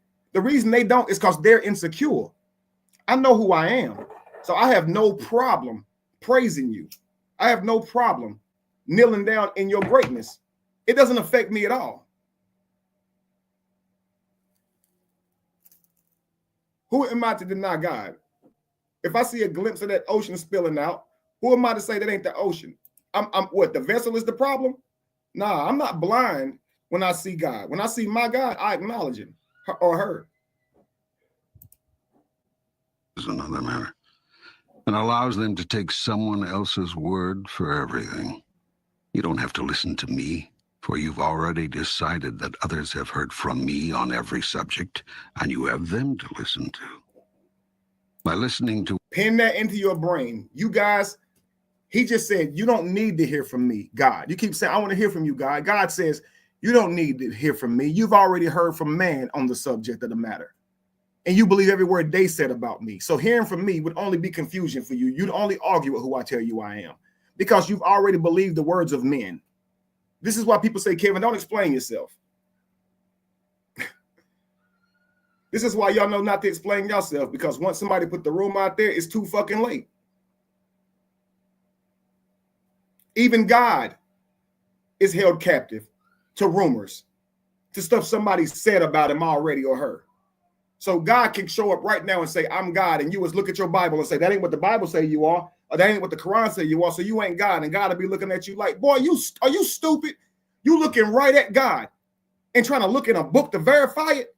Are you crazy? God would be furious. Then y'all be like, why you mad? Why you mad? You can't be mad because you God. God can't get mad. What, you told you that? The Bible said you good all the time. Don't do that book. Stop looking at that book. That ain't who I am. You'd never be able to accept God. That's why they say the Muslim can't go to heaven. How is he going to go up there and see Yahweh and be okay with that? Imagine you a Christian, you die, you go to heaven, it's Krishna. Well, you ain't about to get along with this blue person walking around. Serious, it's beautiful up there. You're like, you was a good person, so it didn't matter what you believed in. But hey, get me out of here. Why are you blue? Why is there an elephant over there? Just because your mind is jacked up and you think it got to be one way. Let's continue, man. What other people think they heard me say, you don't have to think at all. This is the biggest reason for most people turning from my messages on a personal level. If you acknowledge that you are receiving my messages directly, then you are responsible for interpreting them. Ooh. It is far safer and much easier to accept the interpretation of others, even others who... Listen, if you know you are receiving my words directly, who is responsible for interpreting them? If you know you're receiving my words directly, you are responsible for interpreting them. You! How many times a dream's drop into your spirit? Who's responsible for interpreting that dream? Who's responsible for manifesting it? Do you think God would give you that dream if he hadn't already given you the skill? But the faith between the two is what robs you. You have no faith in yourself. So the dream that you got, you'll never execute it because you don't believe you can do it. But that's evidence that you can do it, because God would never give you a dream that you couldn't conquer. But you ain't lining them up. If you got the dream, you're supposed to be responsible for making it come to fruition. If you don't know how to do it, you're supposed to learn.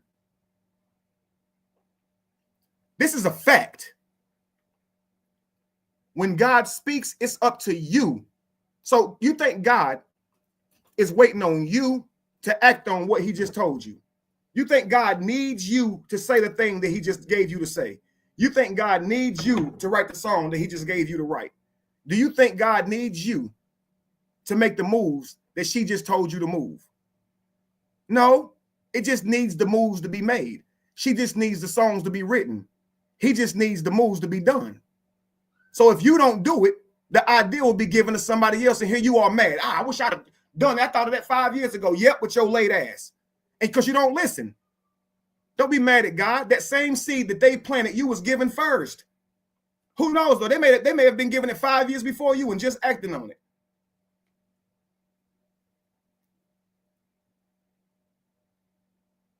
Mad at God. How dare you? I gave you the idea. What more do you want from me?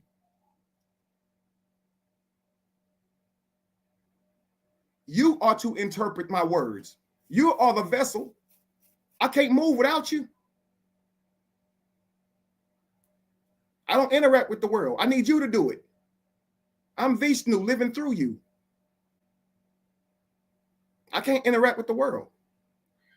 In Hinduism, Vishnu has to come to the world via a body. He always has to be born into the world, because in Hinduism, the Hindu God cannot interact with the world through like energy or forces. So it has to come through the world via vessel and learn of itself, go through all of the problems and issues humans face in order to understand, to truly be effective. I think that better explains who we actually are. We are all God, Yahweh. We're all Buddha. We're all Jah Rastafari. We're all Muhammad. We're all whatever you calling God. We're all that being living inside of vessels, reflecting off each other, learning pain by hurting one another, learning joy by making each other happy. And in everything, there's a lesson. Truly the all-knowing. He's always knowing, always learning, always the forever knowing God. Who have lived 2,000 years ago, then seek to interpret the message you may very well be receiving in this moment now. Yet I invite you to a new form of communication with God, a two-way communication. In truth, it is you who have invited me, for I have come to you in this form. I like that. I got to pause it for that. Lynn Wood said, I've waited and I've missed out. This time I get an idea, I leap. Next time you get an idea, practice mindfulness. What am I doing right now to interpret this idea? And start doing it. and watch your world start to change. And you'll start understanding, if I line this up, every time I get an idea, I act on it. Every time I get a song, I write it. Every time I get the urge to sing, I sing. I get on camera, I show myself. I let the world see my gift, because I have to show the world my gift, because that's who's going to monetize it. That's who's going to be in demand for it. Who is the singer without the ear? Who is the dancer without the eyes?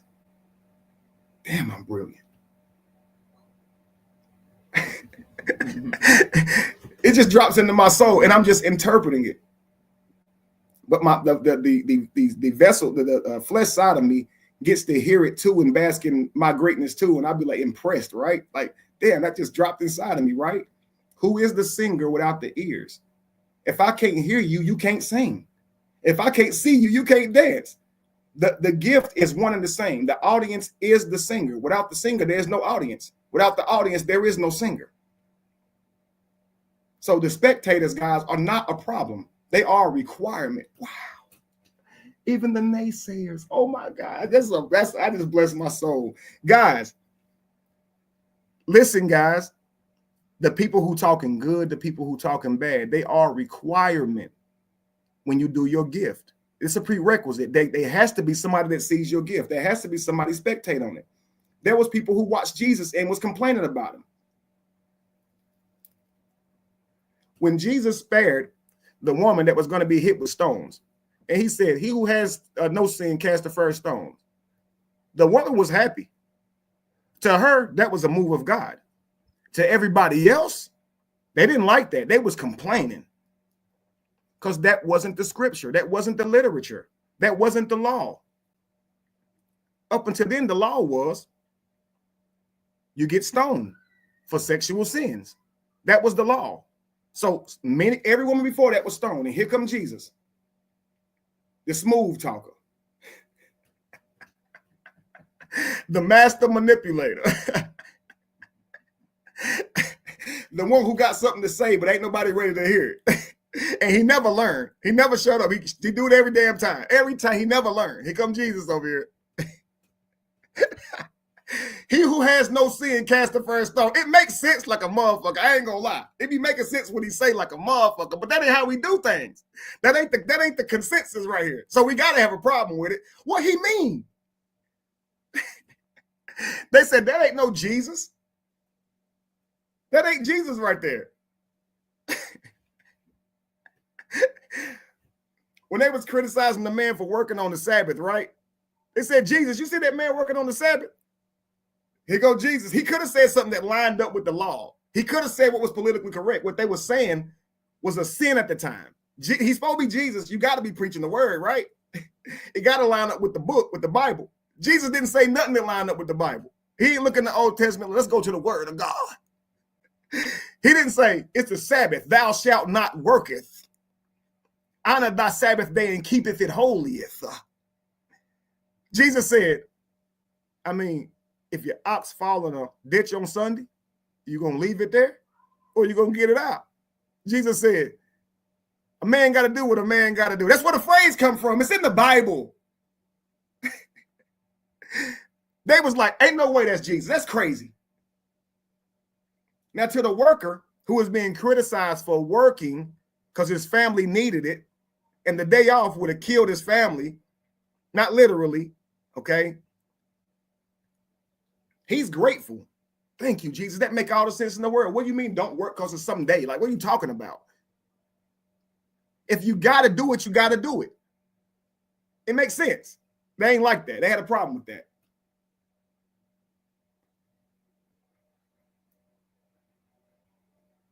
This is why they say when you vibrate to the highest vibration, the things you say will now be spectated upon.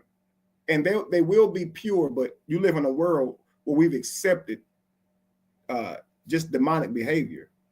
So often when you say things, people are going to hear it with their own mind, and they're not ready for it. And they will crucify you.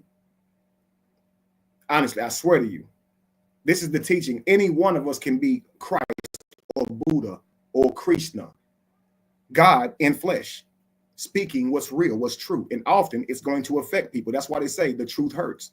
That's why I changed the spell on it. It doesn't hurt, H-U-R-T-S. It hurts, H-E-R-T-Z. It creates energy, life.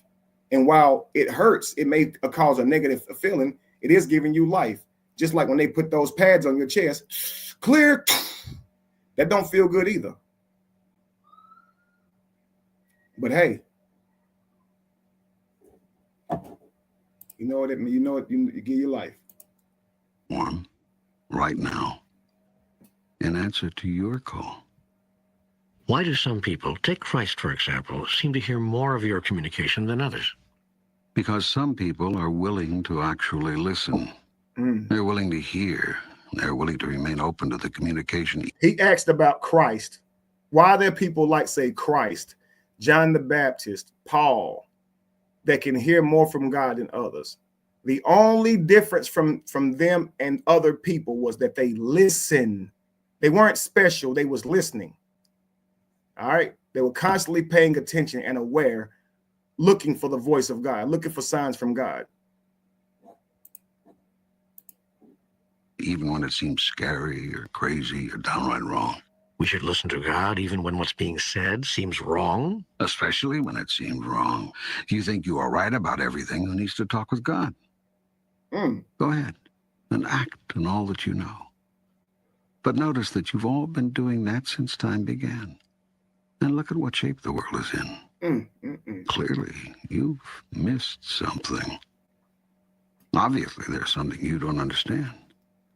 That which you do understand must seem right to you, because right is a term you use to designate something with which you agree. Ooh. What you've missed will, therefore, appear at first to be wrong. The only way to move forward on this is to ask yourself, what would happen if everything I thought was wrong was actually right? Every great scientist knows about this. When what a scientist does is not working, a scientist sets aside all of the assumptions and starts over. What if, guys, everything you thought was wrong was actually right? What if everything you thought was right was actually wrong? Give you an example. Take how we bury our loved ones, okay? All right. We embalm our loved ones, right? To preserve their bodies so they don't break down. You put them in nice suits and dresses. You put them in nice boxes, caskets, and then we bury them in the ground. And that's how we do things. That's how we've done things in this timeline that we live in. But is that right? What if it's wrong? Think about this. We are God in spirit and in truth, okay? In spirit by way of soul, our connection, our empathy, our divine connection to each other internally. Biologically, DNA connected to the earth. This is truth. We see it every day in front of us. When we die, we become the earth again. We disintegrate. Everything's a part of life. Everything's a part of nature. So we are totally disobedient to God by way of how we practice tradition in this world, just in funerals alone.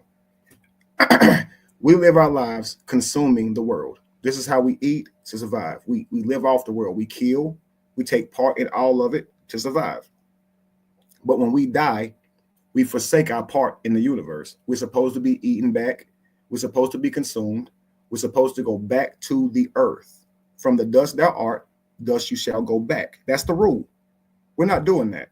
We separate ourselves from God, the internal all, the earth from which we come, not playing our part in the cycle of life. Do you guys understand what I'm saying?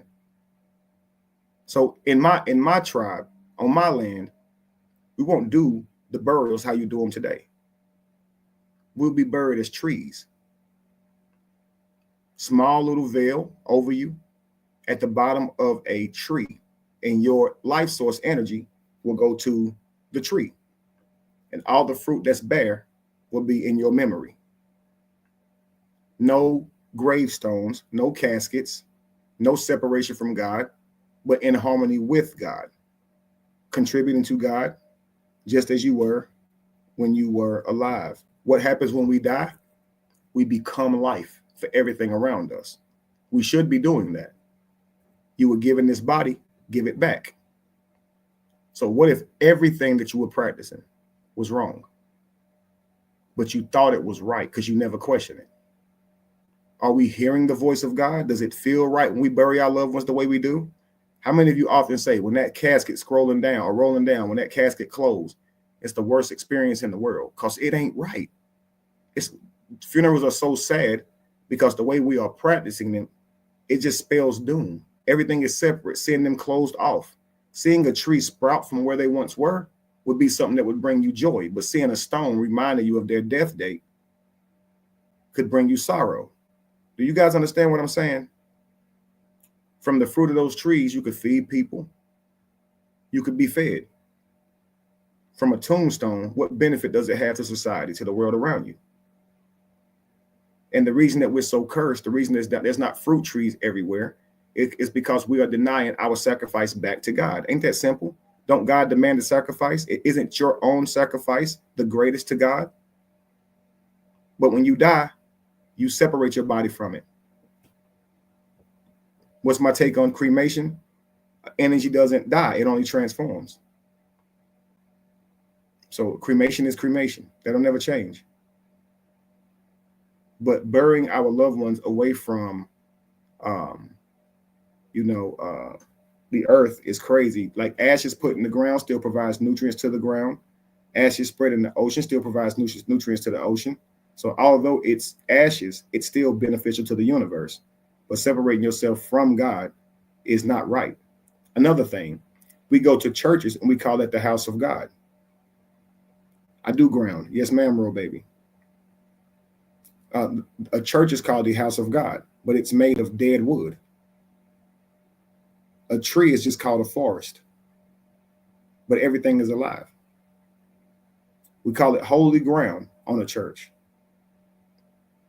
Why is it holy? When every animal dies everywhere, all the time, everywhere we step is a graveyard. What makes it holy? We're all walking on ourselves right now. We are beneath our feet. We are the ground beneath our feet. That's powerful. So we're on holy ground. We are God. God walks on holy ground. Streets paved of gold. Is it starting to ring?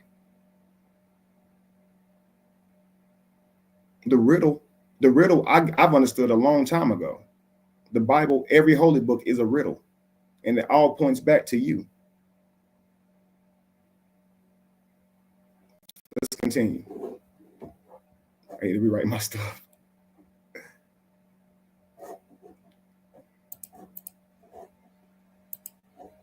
All great discoveries have been made from a willingness and ability to not be right. And that's what's needed here. You cannot know God until you stop telling yourself that you already know God. You cannot hear God until you stop thinking that you've already heard God. I cannot tell you my truth until you stop telling me yours. Woo! But my truth about God comes from you. Who said so? Others. What others? Right. Leaders, ministers, rabbis, priests, books, the Bible, for heaven's sake. Those are not authoritative sources. Woo! They aren't. No. Then what is? Listen to your feelings. Listen to your highest thoughts.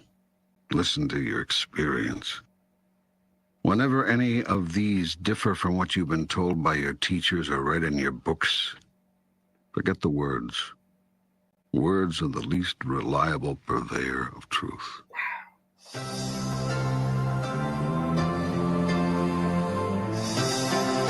He's questioning it, right? But my ideas of you come from great sources, right? What do you mean? Other people. What about what Moses said about you? What about what Noah said about you? What about what Jonah said? What about what Paul said? What about what Muhammad said? What about this book, that book? He said those are not authoritative sources. Those sources are not the authority on anything. What about the preachers, the deacons, the prophets? Who are they to know God any more than you? When it's you, when you are God, when God is divinely in you from the day you was born. I used to think that deacons and ministers and stuff had some connection to God deeper than me, till I became a whole preacher. And it never changed. My connection with God never changed. You get no closer. You get no further away. This idea is ludicrous. Ludicrous, y'all. And because of these ideas, they're able to create a hierarchy in their religious system. This is why you can't confront the deacon.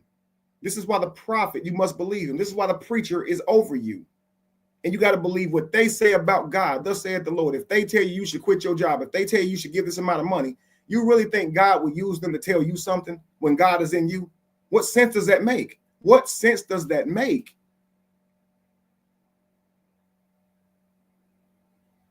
This might strike a lot of you guys the wrong way, but I've told you guys that prayer is active. It's not talking to God. It's not yapping. It's not running your mouth to God. It's active. Think about you praying for someone else. What if you sent them good energy? What if you sent them words of encouragement and didn't pray? You'd lift their spirit. You'd motivate them. And this in turn heightens their immune system, makes them more prone to moving forward.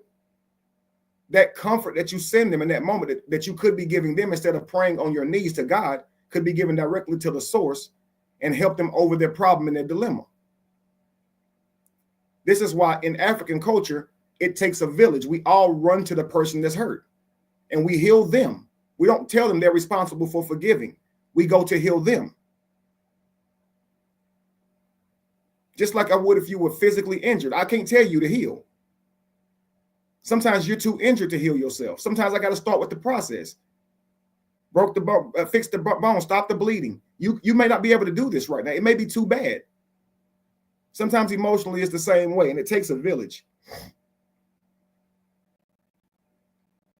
At some point, you're responsible for your healing, but the community is going to give you all the aid that you need. That is Queen Lacey, guys. Roots and Rebirth. Welcome in, love.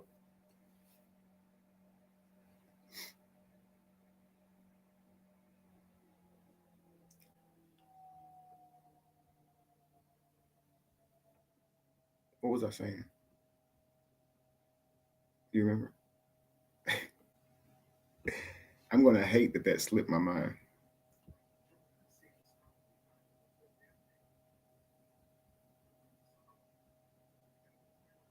Hang on.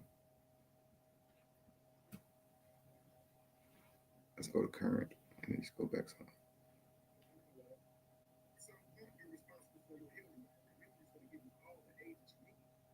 Right. At some point, you're responsible for your healing, but the community is going to give you all the aid that you need. Right. So we're not an island unto ourselves.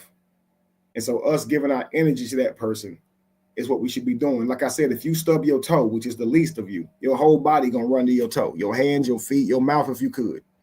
Right. Because it's in pain and you can feel it. Why can't we feel when someone else is in pain that's within our body of our village? They're in our body.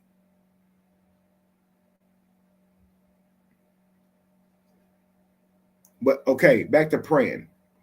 Imagine someone needing healing, right? And we're praying for them. God, please heal them, please.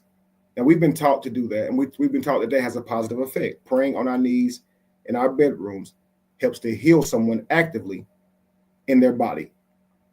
Now, literally, guys, does it make sense? Now, you might say, Kevin, I'm getting off live right now because you trying to say something crazy. Honestly, does it make logical sense that if I go talk to whatever God I believe in, that it would have any effect on that person?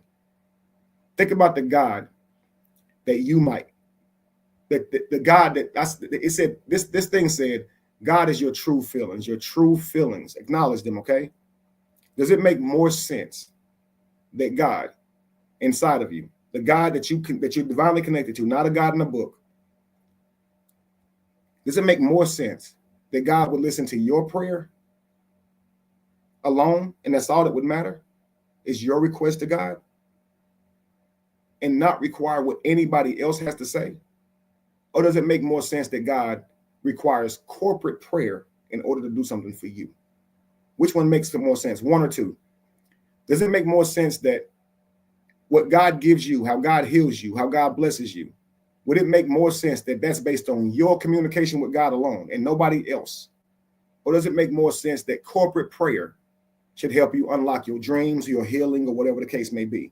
That God may not do it because you pray for it, but he may do it if someone else does.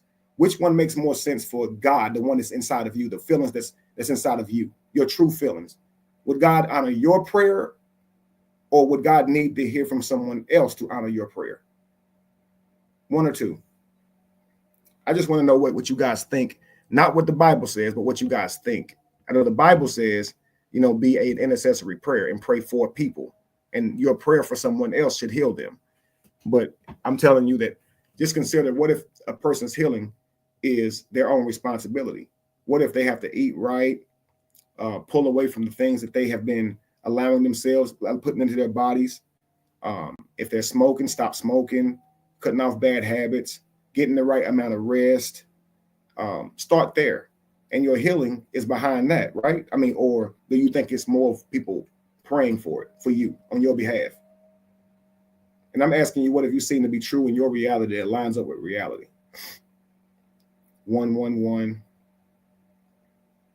As you guys hit one, or put your ones or twos, I'm going to let it play.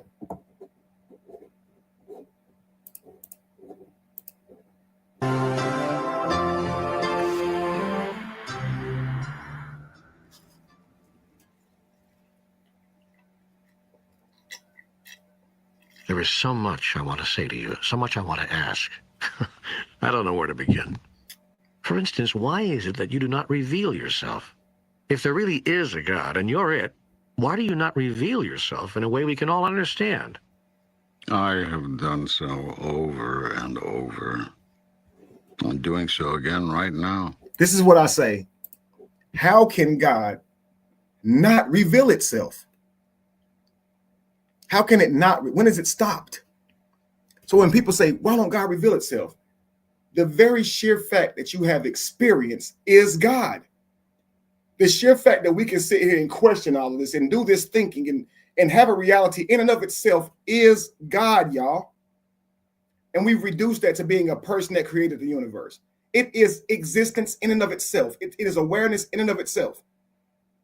It's revealing itself because you're experiencing it. If the moment God stopped revealing himself, you're dead. You have no life.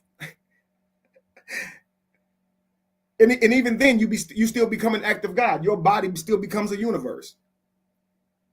But the sheer fact that you are aware and conscious is God revealing itself. The sheer fact that your eyes can process light, your ears can process sound, that you know you exist. To be or not to be? That is the question. The sheer fact that you can say, do I exist? The fact that you can ask that question, that is God, y'all. It's not an animate being with agency that's judging you and critically thinking for you. It's free will. It's beautiful. It's constantly revealing itself. You can't close your eyes and not see God. There's nothing you can do to get away from God. And you just don't know what God is. When I was on my journey for God, I was looking all over for God and never saw him. Think about how crazy that sounds. Now that I know you can't look nowhere and not see him. I was the man going on a journey looking for my head, only to realize it was attached. I was God the whole time. When the moment I am not God, I'm dead. I'm not here anymore. Jesus had no more effect on this earth the moment he was out of there. No character did. This is experience right here. I'm telling you guys. Experience is God. The sheer fact that you can taste, touch, breathe, everything that you can do. That is God. It's everything at all things at all times. It's God. Sadness, joy, every emotion you can think of. Here's what I think. I think absent your body, you become God entirely. That your vessel actually limits you from being God. I think being God is annoying to God. I think to God, being God is annoying. I think being God is constantly being like the sun, vibrating high. Like, I imagine being God is constantly feeling the highest of every emotion at the same time. The most experience of joy, the most experience of pain, the most experience of happiness, everything at the same time. Vibrating, just beautiful light, just everywhere that I could just, the loudest sound, the brightest noise, just the brightest noise. What do I even mean by that? I'm just trying to express how I imagine God, and I'm sounding crazy now, like a madman. But I would imagine to God, that's highly annoying to feel all that at one time. I know because I've done shrooms. And all that energy, joy, sadness, indifference, fear, bravery, all that going through you at one time is fucking unbearable. You can't wait till it's over. It's unbearable, yo. And it comes in waves. You be thankful. But the sun, guess what? It don't come in waves. We get darkness and night based on the position of us to the sun. But the sun don't ever get to turn off. So I look at the sun like that's the example of God. It's constantly shining. It don't rise, y'all. It does not rise. It doesn't set. God is the same yesterday, today, and forever. It's not moving. We are. God never moves. And we see God is moving. God is moving, ain't he? It's a move of God, ain't it? Ain't God in here moving? God cannot move if he's everywhere at the same time. It's physics.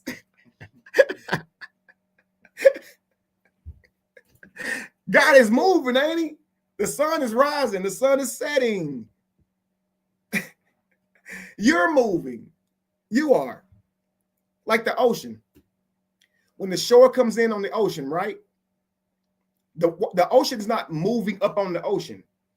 The earth is spinning, y'all. The water is still. But the ocean, the earth is traveling under the ocean. So whatever lumps and hills and things that's in the ocean, that's in the earth, is moving through the water as the ocean moves. And that's what's causing the waves, the tidal to come up on the shore and leave off. It's not the water's bringing the shore to you and pulling it back. It's the earth is rotating, and that's what's happening, guys. It's crazy.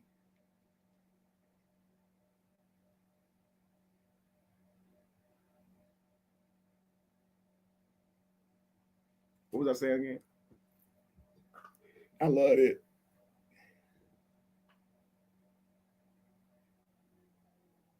When the shore comes in on the ocean, right? And it's physics. I'm in waves. We get darkness and night based on the position of us to the sun. But the sun don't ever get to turn off. Yeah, I know what I was saying.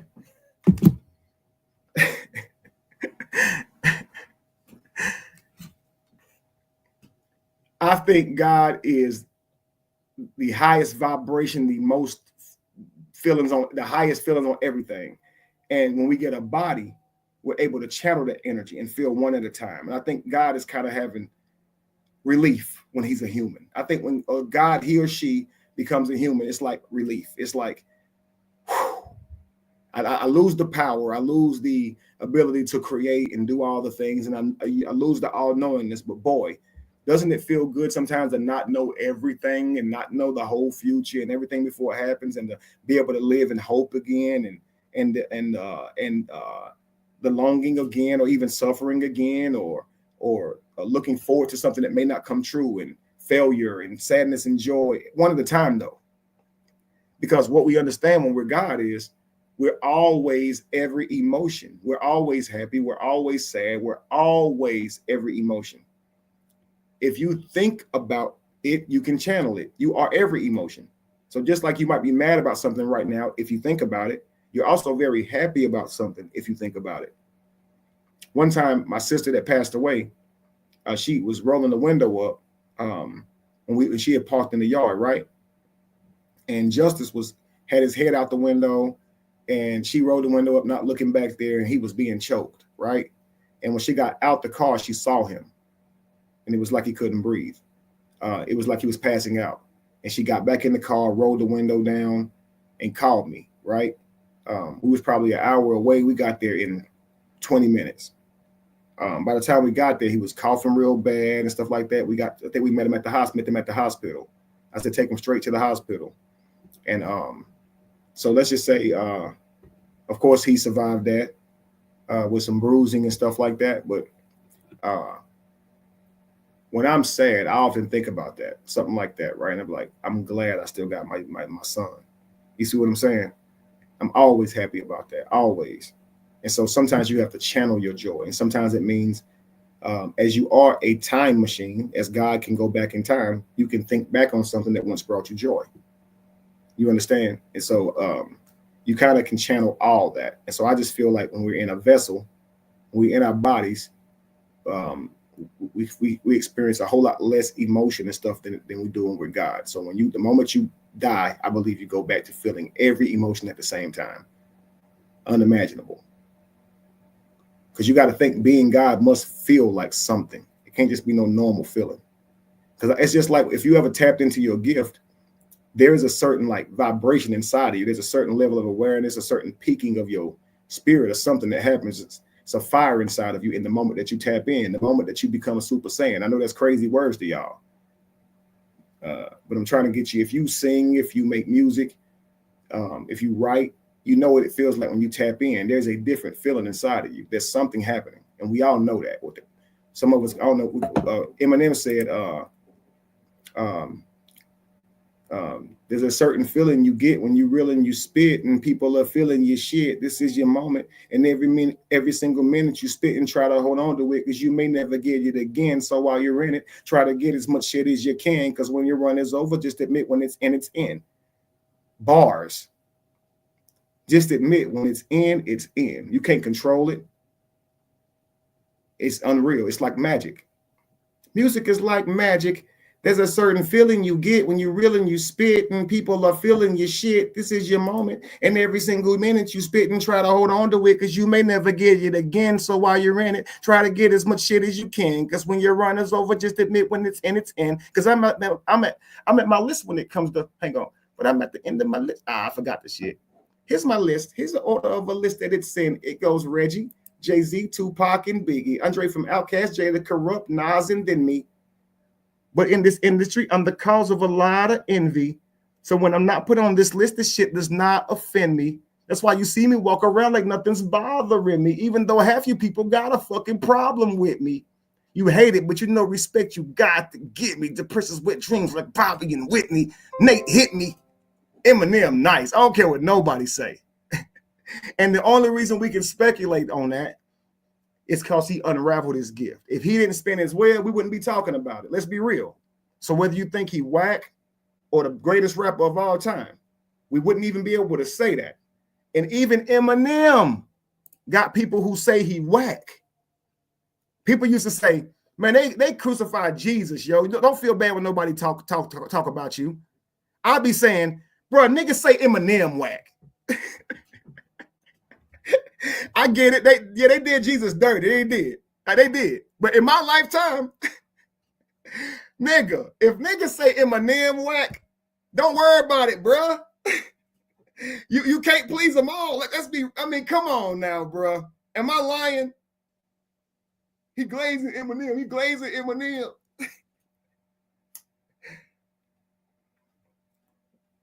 If they say Eminem is whack, I'm good, bro. Okay, you get it. You got to understand it after that. Somewhere somebody said Whitney can't sing. She ain't all that.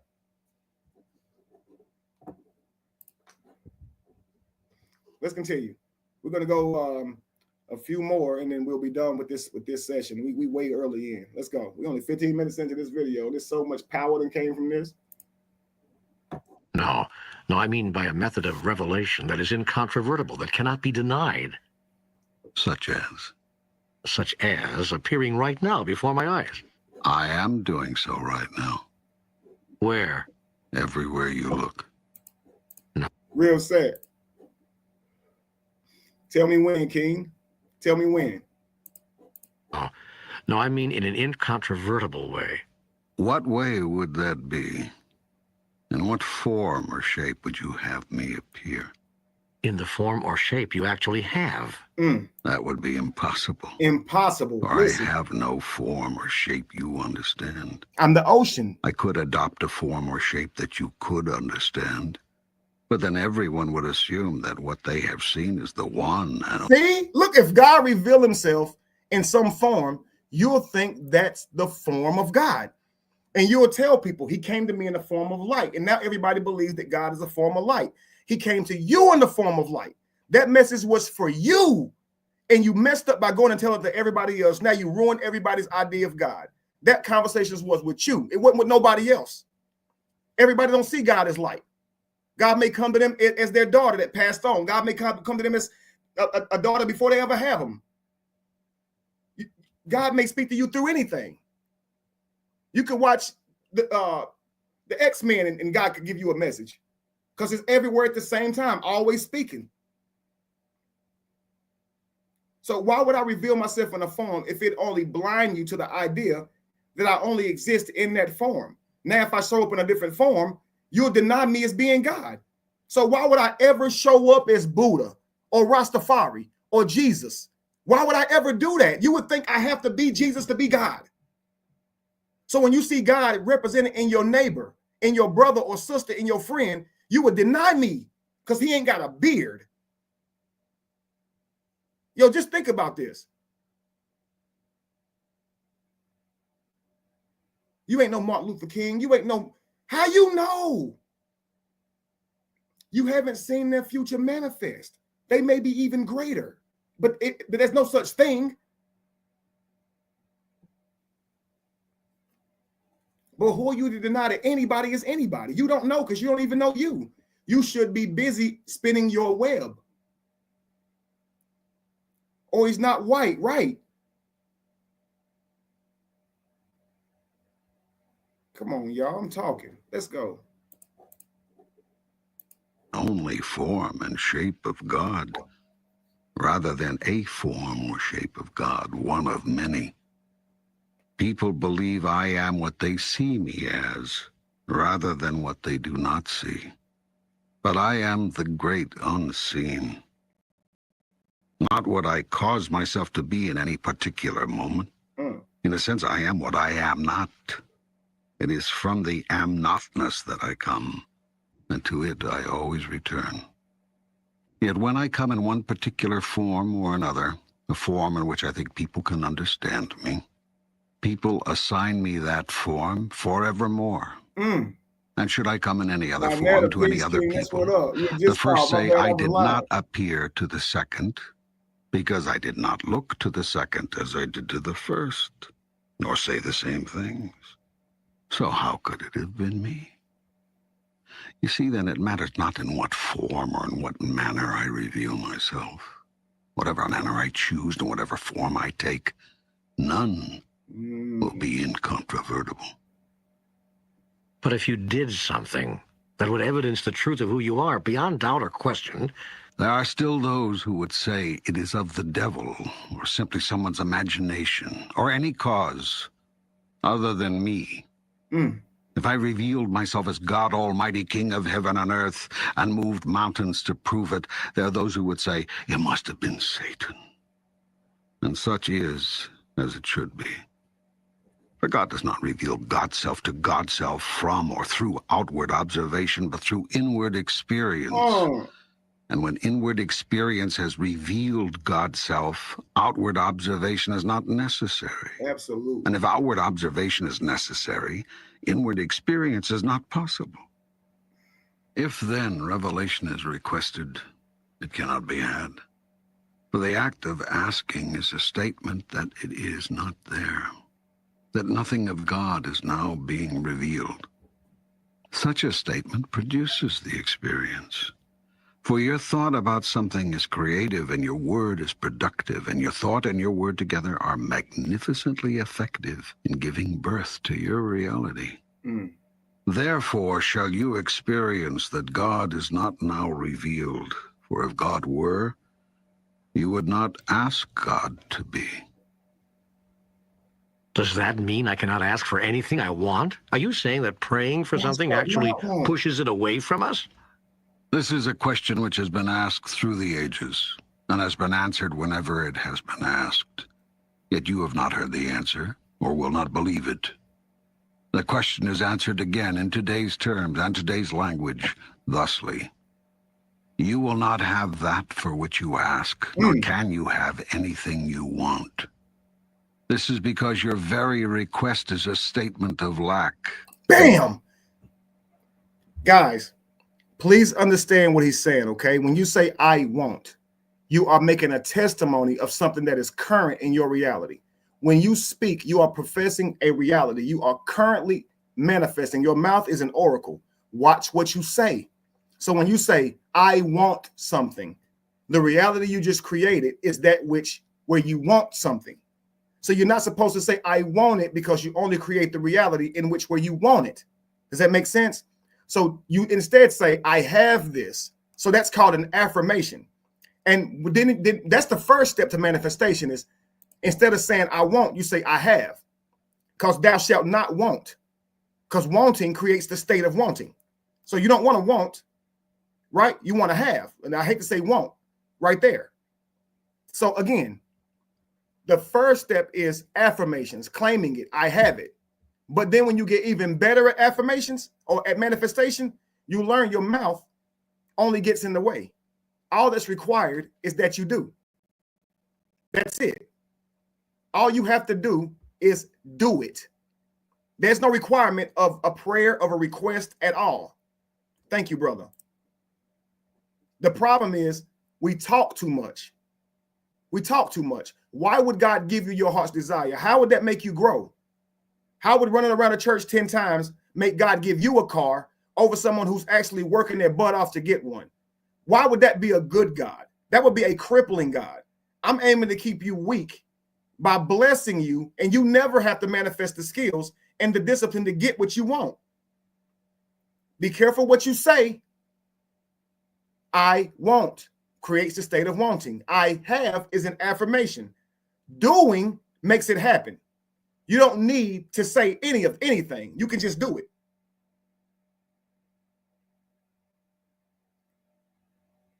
Let's continue. And you're saying you want a thing only works to produce that precise experience, wanting in your reality. The correct prayer is therefore never a prayer of supplication, but a prayer of gratitude.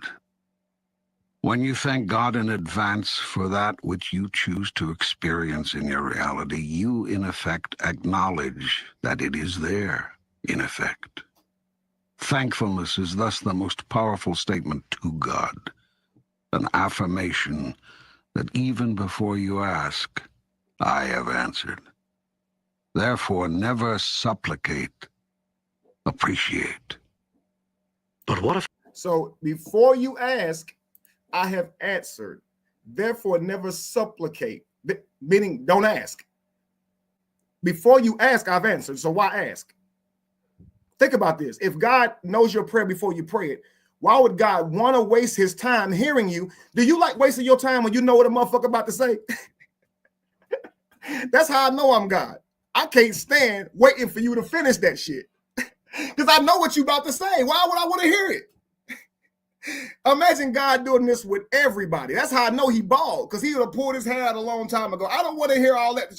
I already know what you about to say.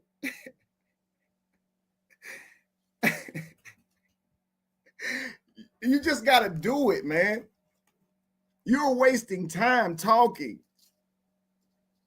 Masculinity is action.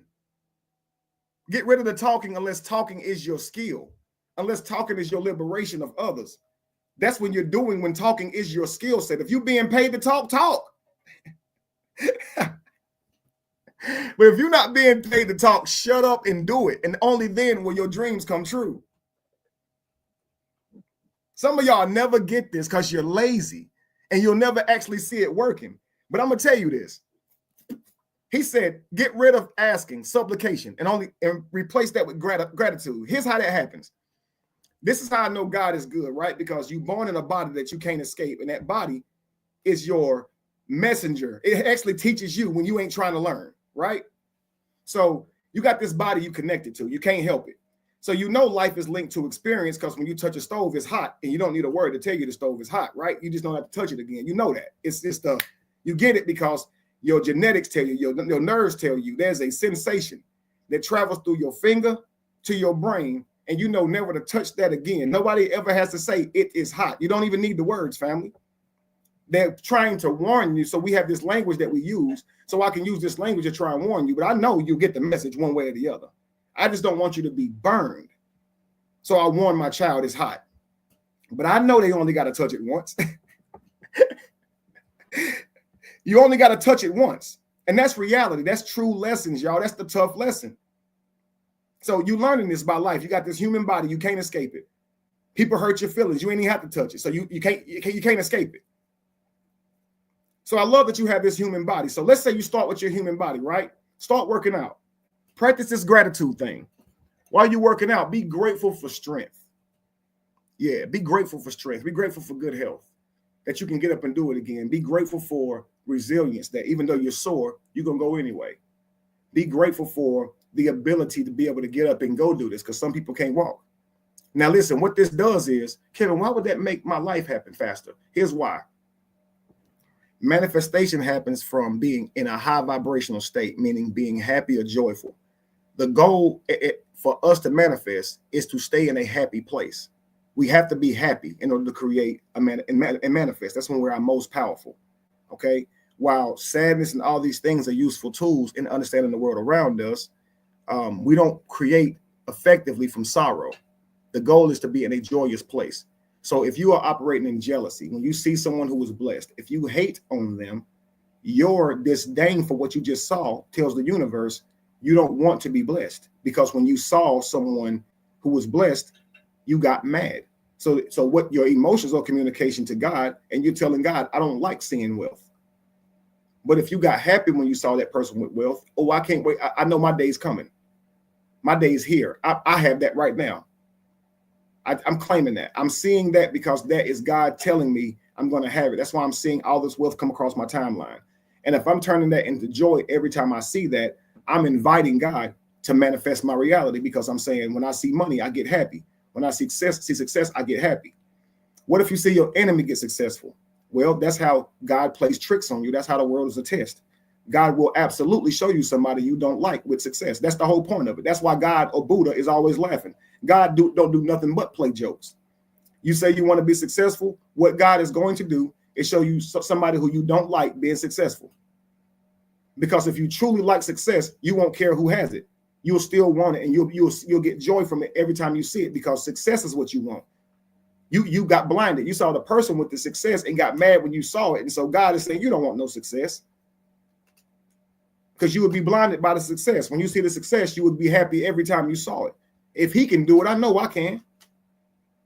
Turn it into something greater. Your goal is to always be able to wield that energy into something powerful so you can stay in a high vibrational state. Try and see the silver lining, right? You can't see God because you can't see your unconscious mind. That is why God is the invisible. Absolutely.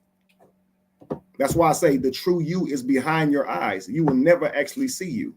This is why you don't see you. Your actual body, anatomy wise, is a testimony to God. You never see you. You are the invisible. While you process the world entirely of your own, you are actually unseen unless you look at your reflection. It's crazy. You also never know how you feel unless you interact with others or something. You don't know something's hot until you touch it. You don't know something hurt your feelings until someone strikes that nerve.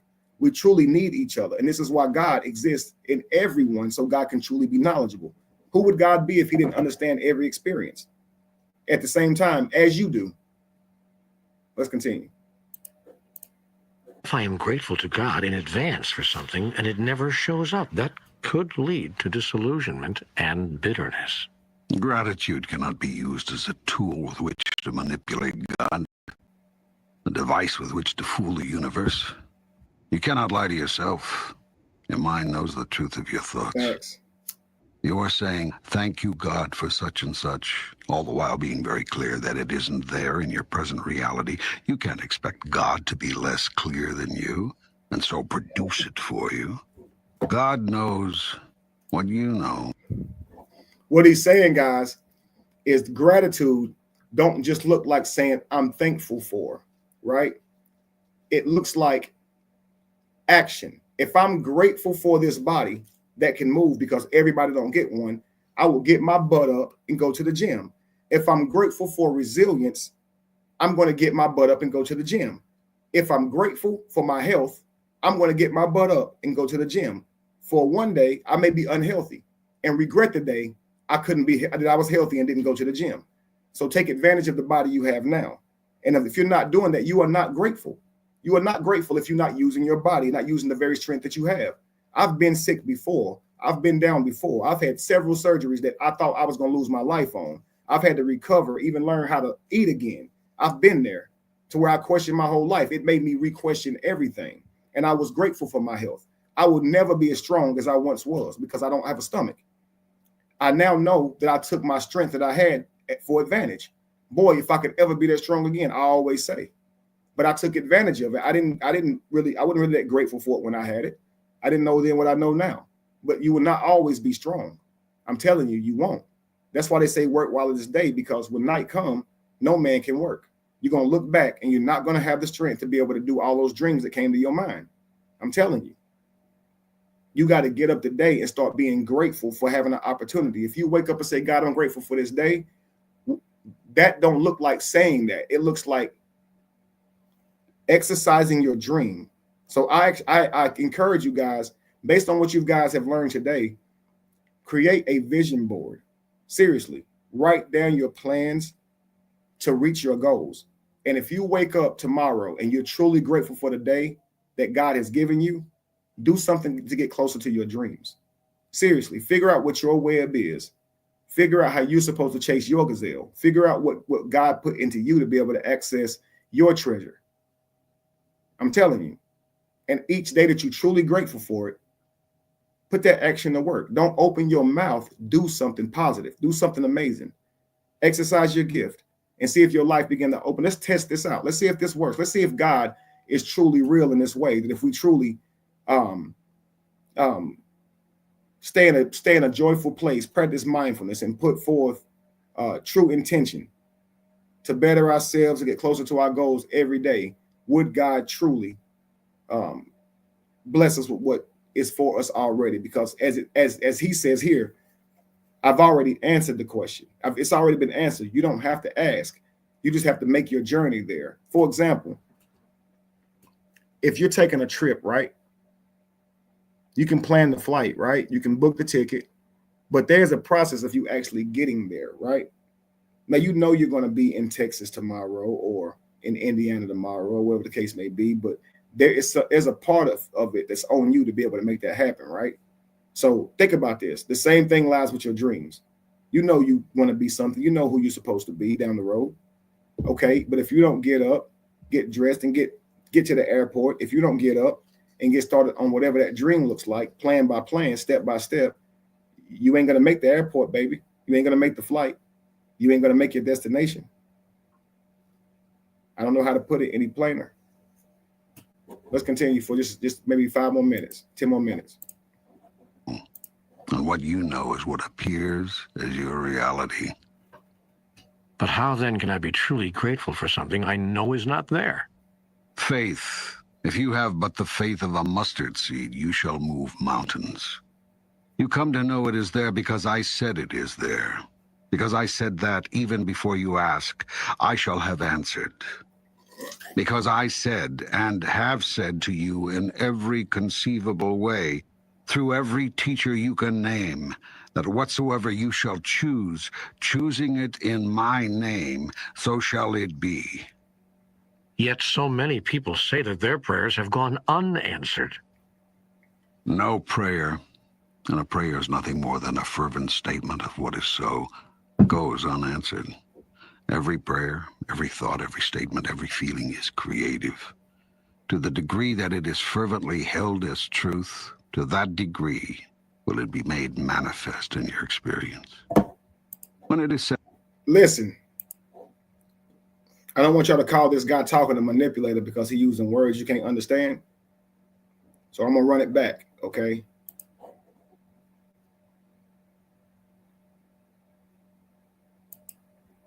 Up there. faith, if you have... So faith, okay? If how can you be grateful for something that you know for a fact is not there? That's like Looney Tunes. I don't have $1 million. How the hell can I be grateful for it, right? That sounds crazy. That sounds crazy. How can I be grateful for? He says faith. Okay, faith is that word that we be playing with. Faith. Okay, let's say you take that and make it a gift. Okay, my $1 million. Okay, what are you? You an artist, right? Let's say you're a rapper, you're a singer, you're a book writer, whatever your gift is. Think of your gift. Now think of your $1 million, right? Okay. Be grateful for your $1 million. How do I do that if I don't have it? Exercise your gift, because that's how you access your $1 million. Gratefulness is not a word, it's an action. It should look like something. That's why we're Towers of Babel. We talking, but we just talk words. We don't act on them. Gratitude looks like something. You cannot be grateful for something if you're not in action. So if I'm grateful for the $1 million that I see in my mind's eye, I should be rapping my ass off, writing my books in my creativity, because I ain't going to see the $1 million until I spin my web, until I pounce on my gazelle. If I'm the lion, right? How can I be grateful for that which I don't have? The lion doesn't have the gazelle, right? But I'm already licking my chops. I can already taste him. This is faith right here. I'm relying on all the animals, the gazelles I caught in the past. This is faith. I know I'm a beast at this shit. Oh, yeah. This is my confidence is drawing from my last hurdles that I've conquered, the things I've been through. This is my faith. I'm licking my chops. I know that's mine. That's mine. I'm claiming it. I'm not saying, God, will you give me that gazelle? Thank you for the gazelle, God. That don't put the gazelle in my mouth. The moment I let off and pounce, clawing the ground, making my way closer to the gazelle, that's faith. Faith without works is dead. You can't call it faith if works ain't with it. You can't say, I believe I can catch him if you ain't already chasing the motherfucker, yo. It makes no sense. I think I can outrun that train. Have you tried? No. Then shut up. Faith and works are simultaneous. They don't go differently. I wish they would have never called it faith. I wish they'd have just called it works. If faith without works is dead, then faith can't exist without works. So I got to claw the earth and get in with all of my might. I can't not be trying, because that ain't faith. Some of y'all scared to fail. No, bump that. All of us are scared to fail. We're scared to fail. So we don't try hard. Like that mean we didn't fail, right? But what he's about to say is your truth, that which you truly believe in, have faith in, is directly proportional to your reality. So as hard as you're willing to chase this gazelle, is how often you're going to catch it. Don't blame me because you didn't try hard. You're the one that didn't want to embarrass yourself. You're the one that ain't singing with all your might. That's my problem when it comes to singing. I never try because I'm scared, especially when people are around. So the notes I'm hitting are not the true notes I can hit when nobody's listening, because I'm nervous about how I may sound. I really don't put all my all into it because I'm scared if I really try, my voice gonna break. But true singers, they face that fear and they go there. They don't change to falsetto so they can get that note off. They really go there. They Cisco that song all the way to the top.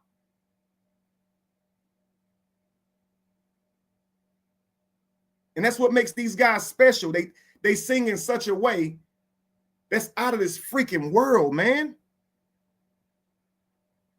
Hang on. Let me show y'all something.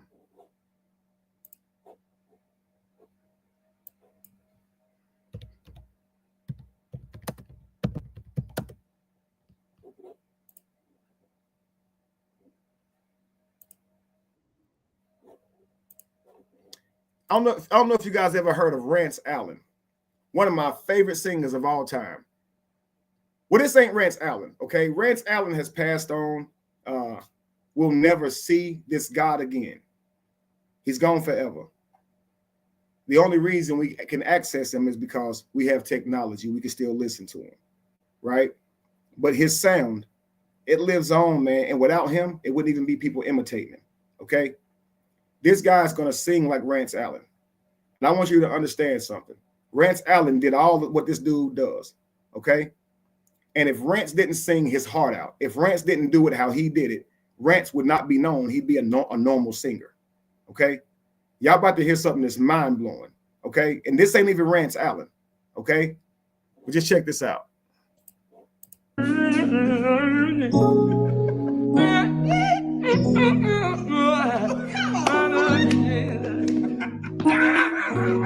been good to me.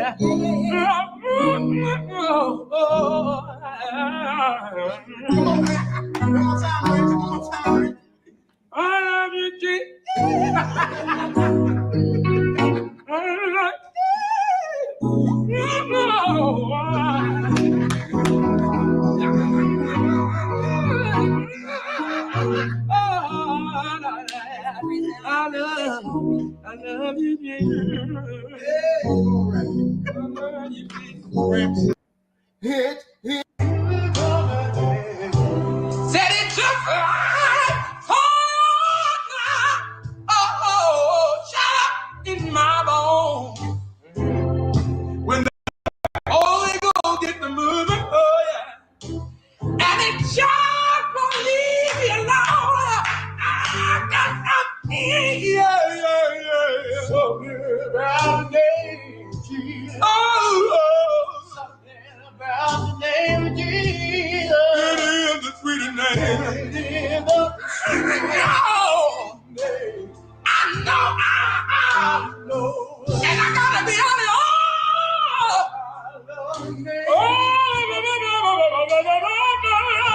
That is amazing, boy.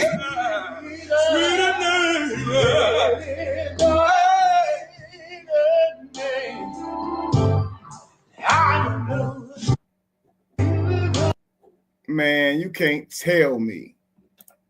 And that's what we call the anointing, right? That you feel it inside of you, right? It's like it's more real than the sound you hear, and it's unexplainable. And when somebody truly be themselves is when you get to truly see somebody that unique. And it's rare that people are bold enough to be themselves, because somewhere somebody's clowning that. Somewhere somebody was telling this man, "Oh, that sound crazy," and he kept going, bro. And now it's like, wow, if there was nobody like him. Hang on.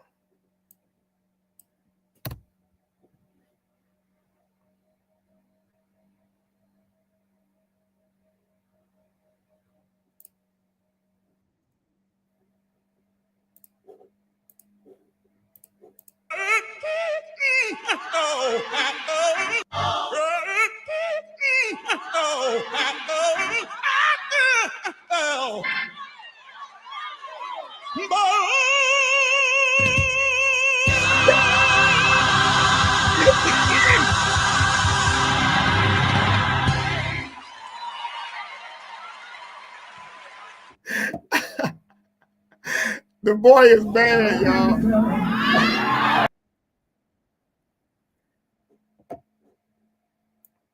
Hang on, something else I was going to show you guys before we end this. Man, what was the name of that song?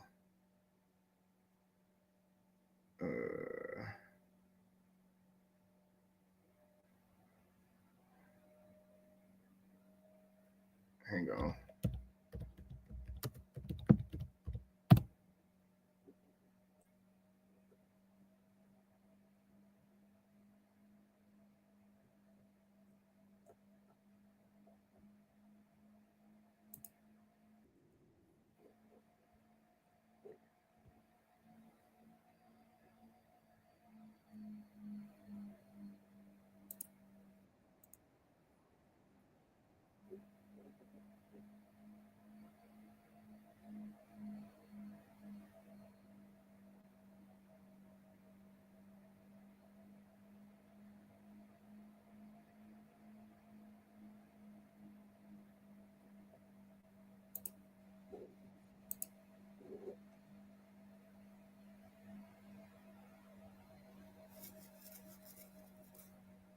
I'm looking. Hang on, guys. I want y'all to see this because this right here is going to really cap the message off right here. Okay, we're getting there. All right. Guys, this is how we're going to end this one. When you show your gift, right? When you truly become vulnerable and bold enough to let your gift out, People ain't always going to tell you how brilliant, how brilliant you are, how beautiful you sound, right? They'll likely tell you the opposite. Most people won't even have the ability to truly tell you what they think of you. Okay, it makes them feel too uncomfortable. Okay, if someone truly told you what they think of you, you'd be mind blown at how some people experience you. But that people are liars; they'll never tell you.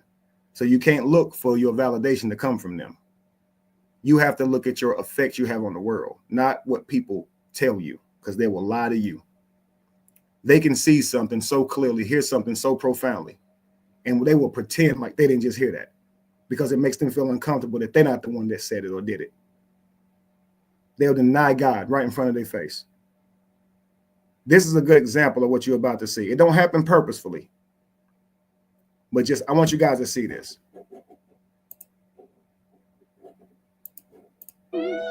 You're pretty wings.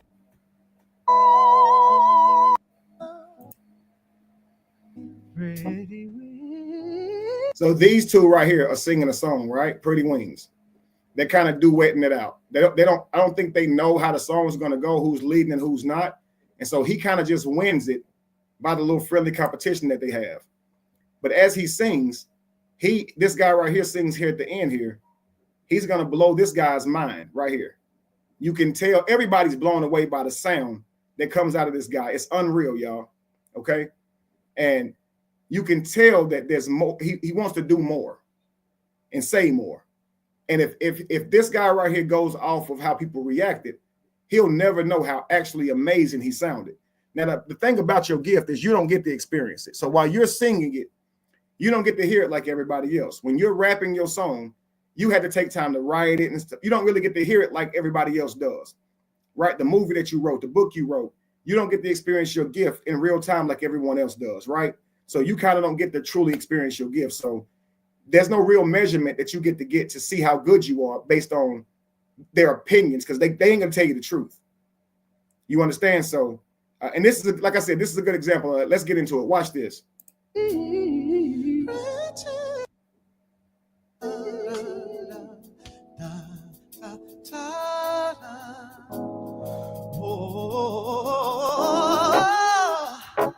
Someone's gonna love you. Someone's gonna love you. You're pretty wings, you're pretty wings, you're pretty wings, you're pretty wings, pretty wings, pretty wings, pretty wings. Pretty wings of brown. Yeah.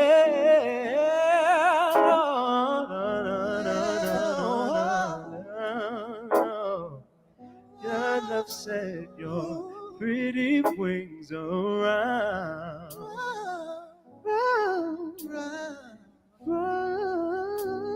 Here we go. Listen.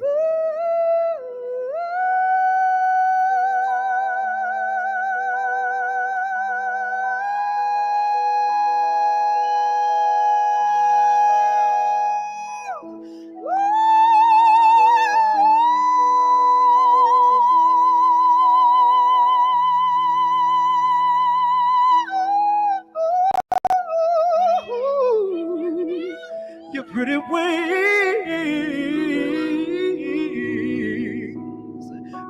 wings, someone better's gonna love you.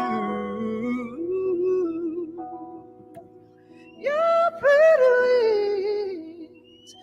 pretty wings around.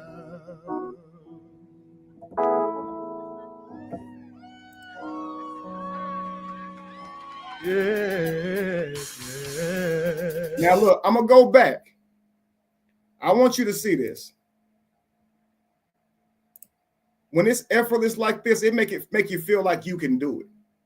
And this is why you be hating the person that can do it, because you're like, I feel like I can do it, but when I open my mouth, mine don't come out like that. And then you start feeling like God did you wrong. It ain't your gift. When he's singing, y'all, I swear I can do that. All right. But I want you to see this guy. He had to turn around and look at him. He know he's standing back there. He know who's singing. This is so powerful to me because it's perfect. Look at him looking back. He knows who's back there, y'all. He been back there the whole damn time. When that sound hit that certain note and got so pure, that motherfucker looked back like, nigga, damn. And he can't react because all the people are looking at him. He can't truly respond. And so he kind of just tries to get through it. And then the face he makes at the end of it was kind of like, man, like just watch this shit, yo. Somebody's listening to you and they blown away by you. And they holding it in. So God. They lied to God. They lied to the universe because they didn't admit they saw greatness, and that's why their greatness ain't coming through. They should have said, man, that was amazing. What the fuck, bruh? And if that admission right there is an invitation to your greatness about to come out, you got to be honest. If you lie and don't admit it when you see it, you quenching your own gift. That's the God I serve. That's why I admit when I see greatness. I'm going to tell you because I don't want my greatness to be limited. If I see your greatness and don't tell you that you own to something, then I'm betraying God.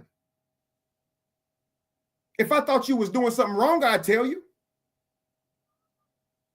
Let's get into this, guys. Let's watch again. That was amazing, wasn't it? Listen.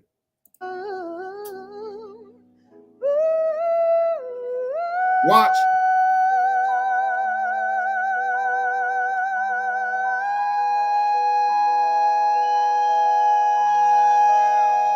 You see it? You see it? He had to look back, right? Now, what the F? You know, he thinking that's crazy.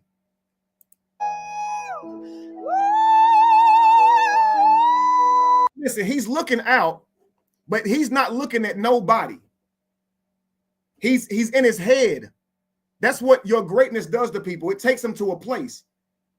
This dude singing right now is like the address to heaven. It's like the gateway to heaven. You can feel it inside of you, all over you. You completely enveloped in it. He's looking out at the crowd, but his eyes are squinching because he's listening. He ain't looking. He's listening. He can't help it. He's like, he's thinking, are y'all hearing this? What the am I hearing? I hear singing all the time. I'm a musician. I hear it all the time. But this, what is this?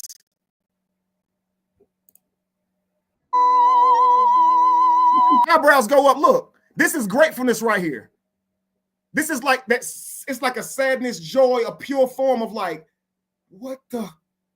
Look.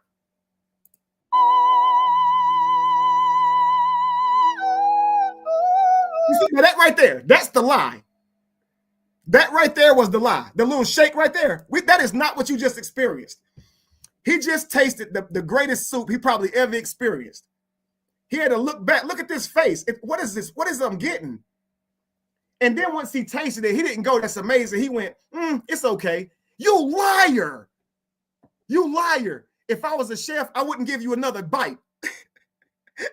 You're a liar, bro. Look. I don't like that. That's not what you heard, though. Let's get the full deal. Look.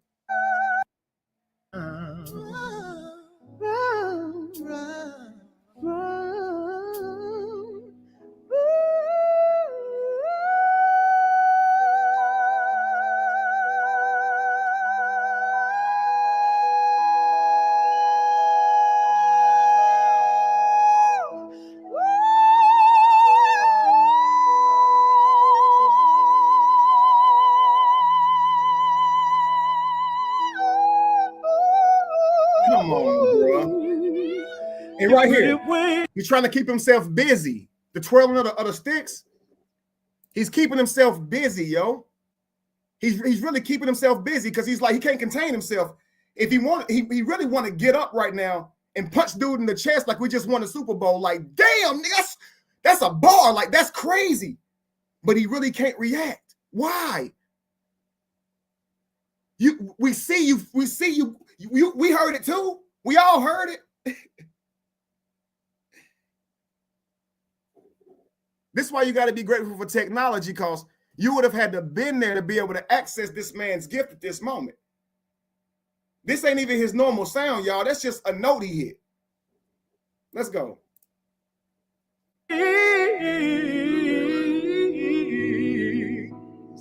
Pretty wings, someone's better's gonna love you.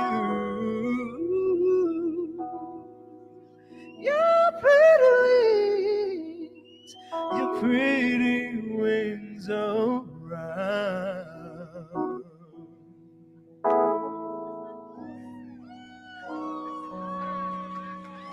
Yeah. He looked back and told him something like that was fire, bro. That was fire. That was good enough. But you couldn't. Nah, that ain't what it was. And so if he was depending on people to go crazy in that moment, he might walk away thinking that he missed the mark right there. You see what I'm saying? It's another video of him that singing. I'm gonna try to find it real quick right here. Okay, so to end the show, I'm gonna let him close the show out. Okay, I want you guys to hear absolute perfect singing. Okay, one of the most powerful songs ever sung. Perfect singing. This is what it looks like when you truly show your gift. Nobody can deny it. You force reality to obey because you worked on your gift in private. You put all your skills to it, all your time to it. You've dedicated yourself to it. So every day you sharpen your gift. That's what gratefulness looks like, consistently looks like. So now that you've done that, it's time for you to show the world who you are. They didn't get to see you training your voice. They didn't get to see that. So now you get to show them in a small dose who you truly are. So by the sound of your voice, we get to hear the time you put in. By the tone, by your perfect pitch, we get to hear the dedication. And through that all, we get to understand that you are a vocalist. You are a master vocalist. How can someone not book you when you sound like this? The world ain't your problem. You're your problem. If you sharpen your skill to this degree, who the hell could deny you? You force the world to give you what you want. You kick the door in. If you perfect your gift like this guy has his, the world will never stop giving you money. It'll never stop paying you. It'll never stop opening doors for you. Your gift will never not be valuable. You don't have to go to nobody to become valuable. It's in your private closet where you put your work in. Trust me, he didn't need nobody. The Spider didn't need nobody to become this good. Even if he had a song coach, he still had to do the training himself. He still had to do that. Without him doing that, he would not be who he is. You're about to witness the I am. This is years and years of experience in singing and skill and blessing, okay, that he'll also be able to pass down to his children. So because he put all this work in, it'll now be recreated in his children. They'll have this gift instantaneously from birth because he worked his vocal cords. It's the eternal gift pouring into yourself. Let's listen, guys. Get your napkins ready because this is powerful.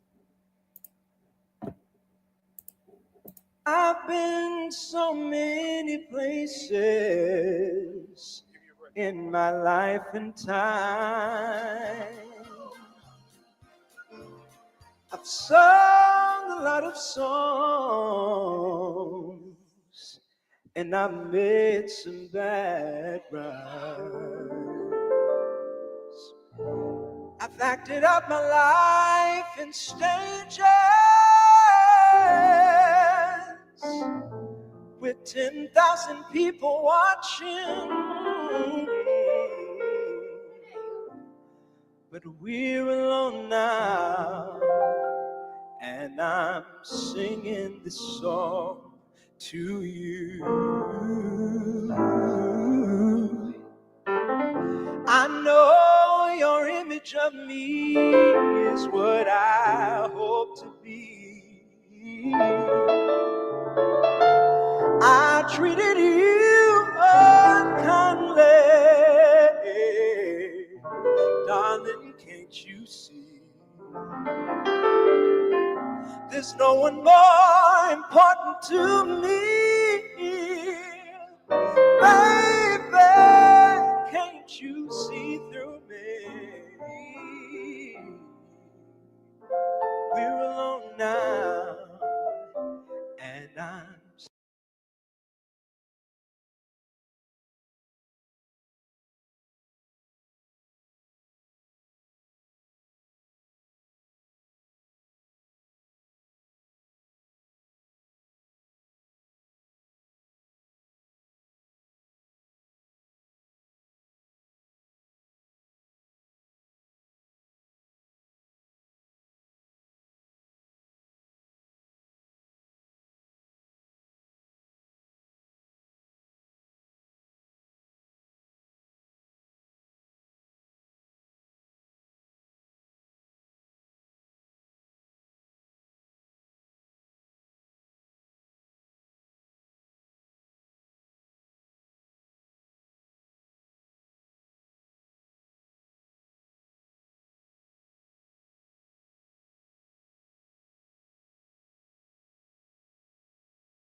singing this song to you.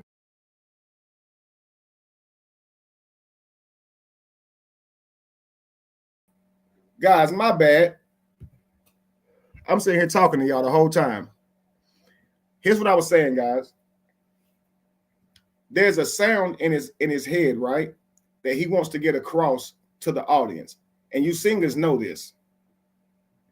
You hear the sound in your head and you got to bring it to the audience. And the bridge between the sound in your head and the audience is your vocal cords, where you have to train your vocal cords. And that's the time you put in. The gift you're born with is not the extent of it. So if you have a natural gift, you still have to train it. And so when we see someone's voice like this and automatically just say, the guy with the camera, it is anointed. You're very true. It's very true. But when we just say it's anointed, it's almost like we're removing the effort and work ethic and time that he had to put into training his voice.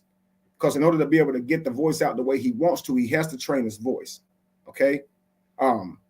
So to someone like myself, for most of my life, I thought that if you can't sing, you can't sing. That those gifts are just something that you can't learn them. And so that kept me from training my voice. My brother could naturally sing better than me, so I thought he had the gift, and I didn't. But if I had known that where you start ain't where you finish, he might have had the gift more naturally than me. But if I had trained my voice, it's in my ancestors. My daddy can sing. You see what I'm saying? So I have it, and I can sing some, but I haven't trained my voice as much as him. I've trained my physical body as far as strength more than him, so I'm stronger. He's trained his body to jump and run, so he's faster and more limber than me. It's all about your training.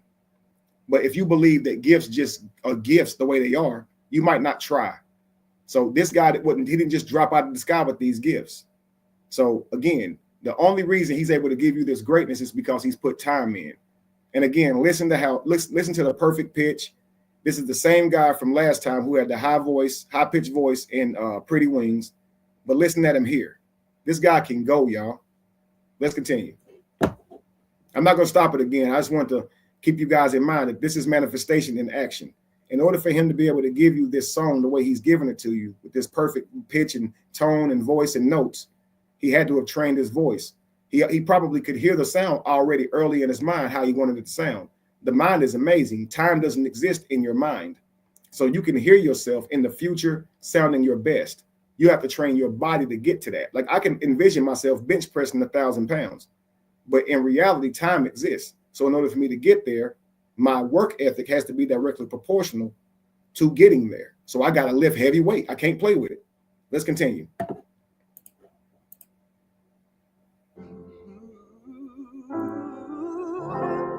You taught me precious secrets of a true love, withholding nothing.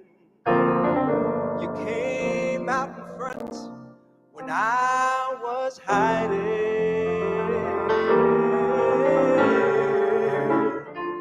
and now my world is so much better.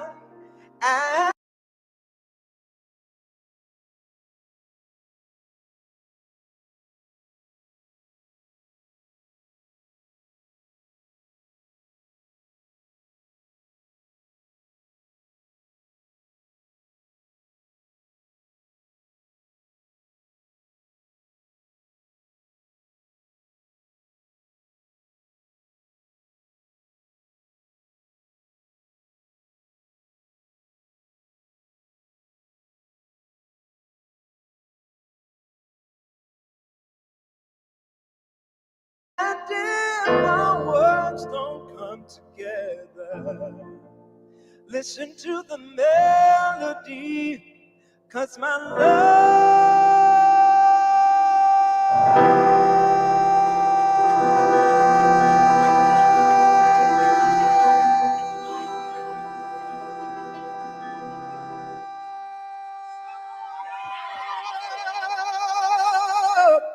is in there hiding.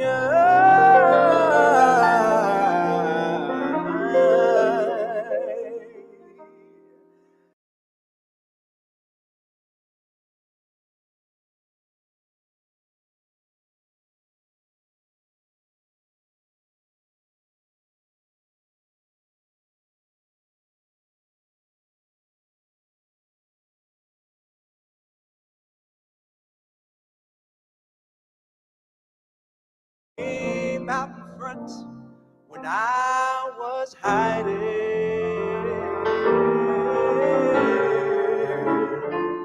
and now my world is. Guys, the note was crazy, right? I went back because I want you guys to see the build up. Watch how he controls the crowd with the hand isolations and all that stuff. But when it gets to this note, that note is long, takes everybody's breath in the room, but he's able to take one little and still hit notes. And it seems like I would be gasping right there. And for him to do that so effortlessly and come back to just singing like that shit didn't just happen is freaking crazy. What if you could sing this good if you tried? Like, you will never get the note if you have it. He got access to seeing something, a part of himself that most of us never will, because he dedicated himself. He's not special. He is special. He's special because he did the work, but not just special. And anybody I show you, Floyd Mayweather, Mike Tyson, anybody I show you, this is true for them. They got to see somebody that you didn't themselves. Some of y'all will never see y'all because you'll never try. Let's continue. So much better, and if my words don't come together, listen to the melody, 'cause my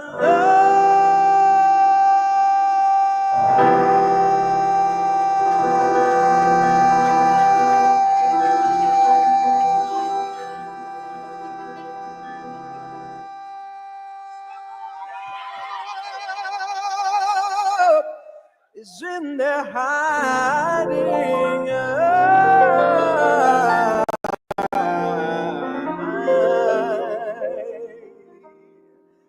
I love you in a place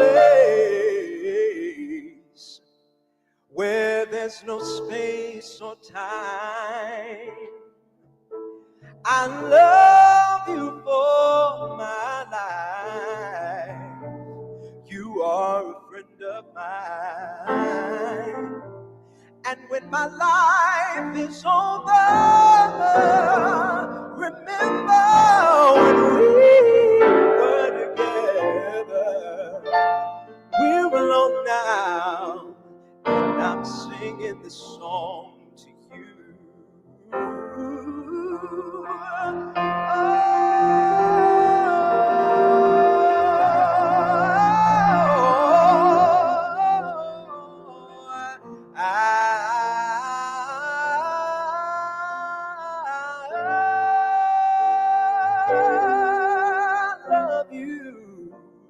in a place where there's no space or time. I love you for my life, you're a friend of mine. And when my life is over, when we were together, we were alone and I was singing this song to you.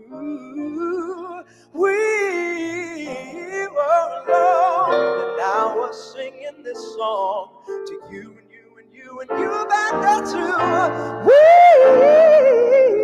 were alone now and I was singing this song to you.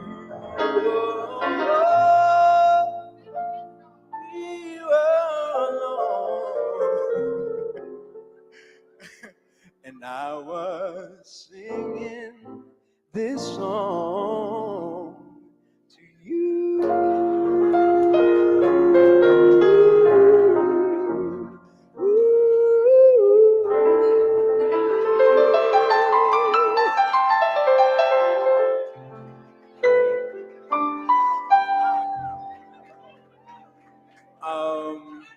So she was asking what my social media was. If anybody wants to follow me, you can follow me at I'm J Ronell, JERONELLE. That's the easiest way to find me. I let that play for y'all in case y'all wanted to follow the brother. There you go. Put in one in the chat if you want to end it with another dope song of my choosing, so y'all can hear the type of shit I'll be listening to. If you want another dope song of my choosing as we close out, put in one in the chat. Put in two if you've had enough, and we'll go ahead and close out. Let me know quick while I look for the song.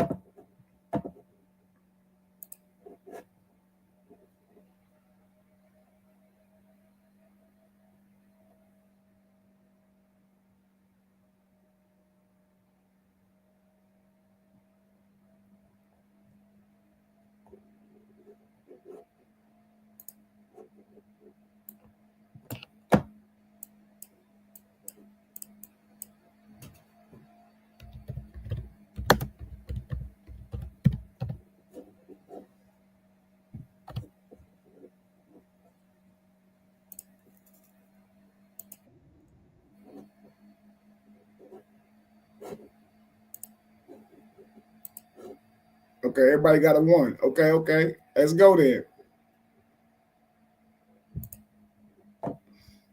You know, everybody was doing the Tevin Campbell challenge. Can we talk? Nobody touches this guy. Nobody touches this guy. Okay. He take you to church. I mean, he just kills the song. All right, let's just go. I'll see y'all next time, but check this out. Last night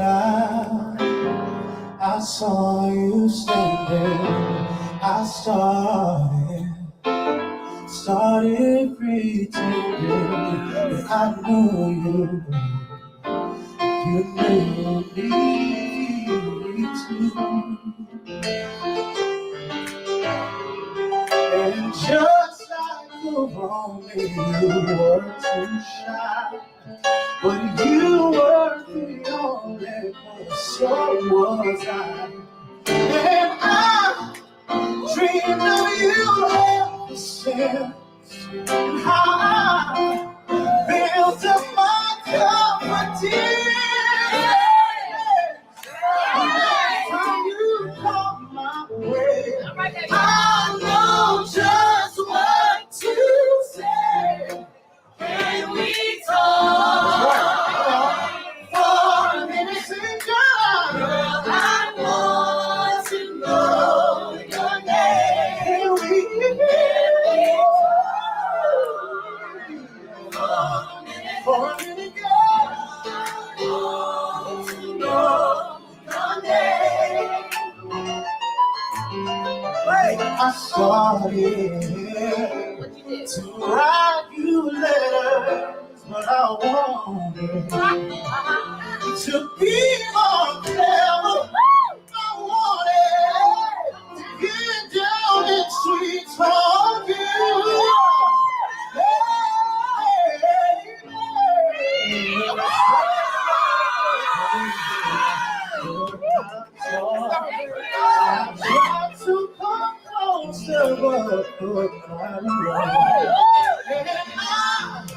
think of it and how I just could not get it right away. I'll come closer again. I'll know what I'm saying. Can we talk for a minute?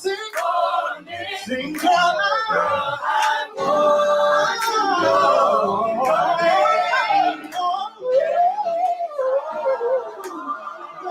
name. Sing, girl, I want to know your name. Oh, girl, one more chance with you again. I will not let it go. Please, please give me one more chance for love. Can we talk?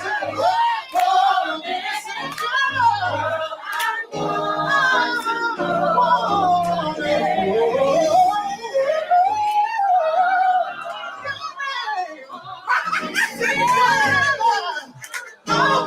my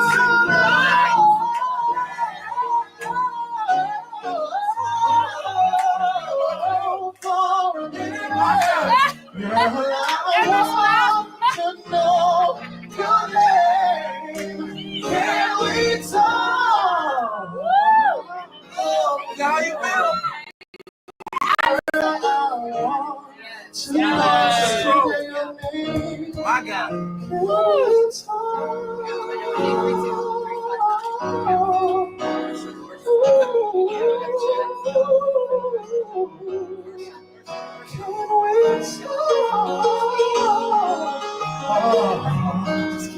Said I wanna know,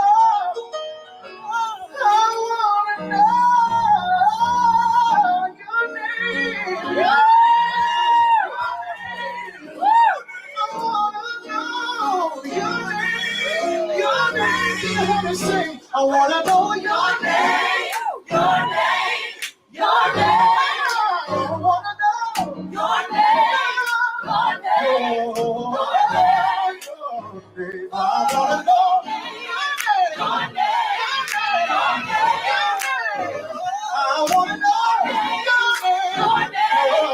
Your name. I wanna know your name. Your name. Your name. Can we talk?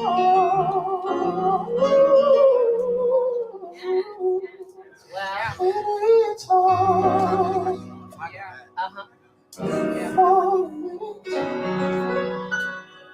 girl. Okay. Your name.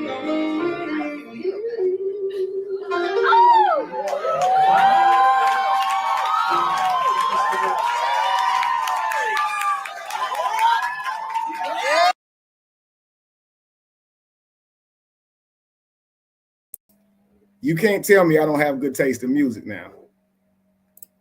Okay? That's why these women with me.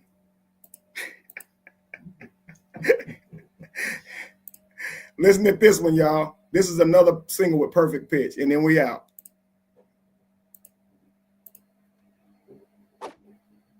One more time.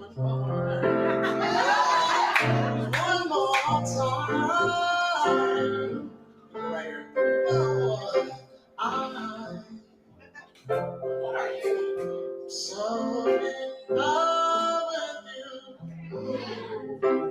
And you want to do. Should I turn my it's all right with me. Cause you make me feel so brand new. And I want to spend my whole life with you. Let me say that since we've been together, you forever. Here's what I need. Oh, let me be the one you come running to. Yeah. 'Cause I'll never be untrue. Oh, baby, let's stay together. Hey, y'all. So I'm gonna tell y'all what I love about this song is he tricked me, right? He comes off like he just a singer who's kind of starting out, like maybe still questioning his skill set, and the way he goes about this song is like he's unsure. But this nigga be capping, y'all. Okay, because when I first heard him, when he gets on into this song, he starts hitting everything, every kind of note you could think of, and I knew the nigga was playing when he did that. But in the very next song that came up, it proved this dude is a perfect singer with perfect pitch, and he knows full well that he has perfect pitch and he's a perfect singer. But he was up here playing like, you know, he's still kind of figuring himself out. So don't let him fool you. Let's go.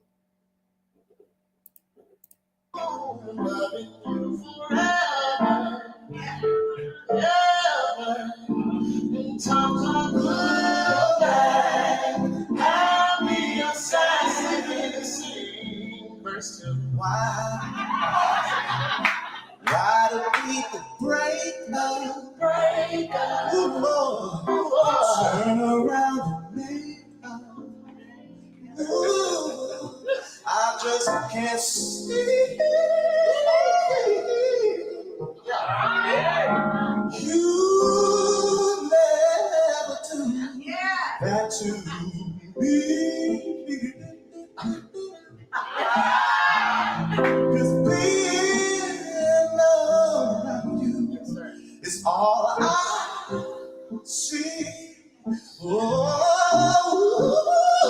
yes. Yeah, we gotta stay together. Loving you forever.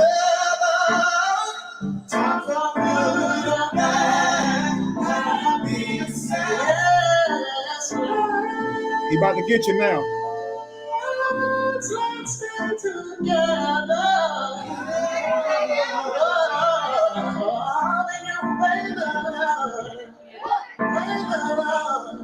Times are good or bad. Break it down, sing. Let's stay together. Loving you whether times are good or bad, happy or sad. One more time, say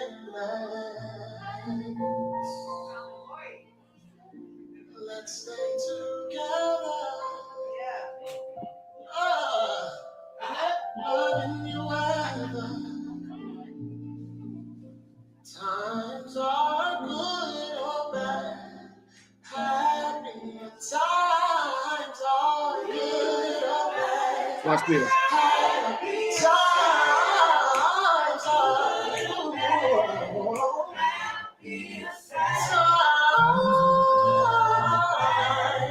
Happy or sad, good.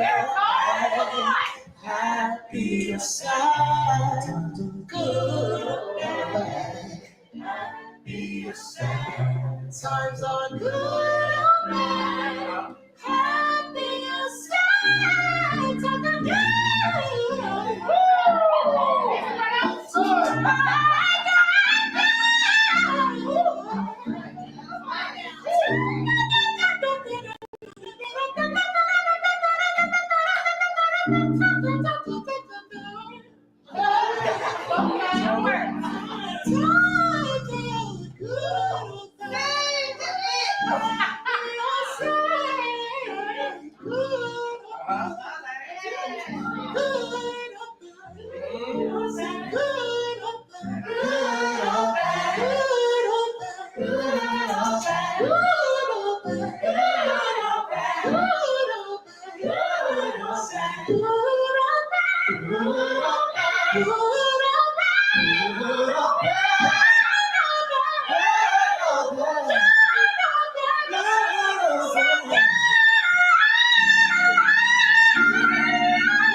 It was crazy, right?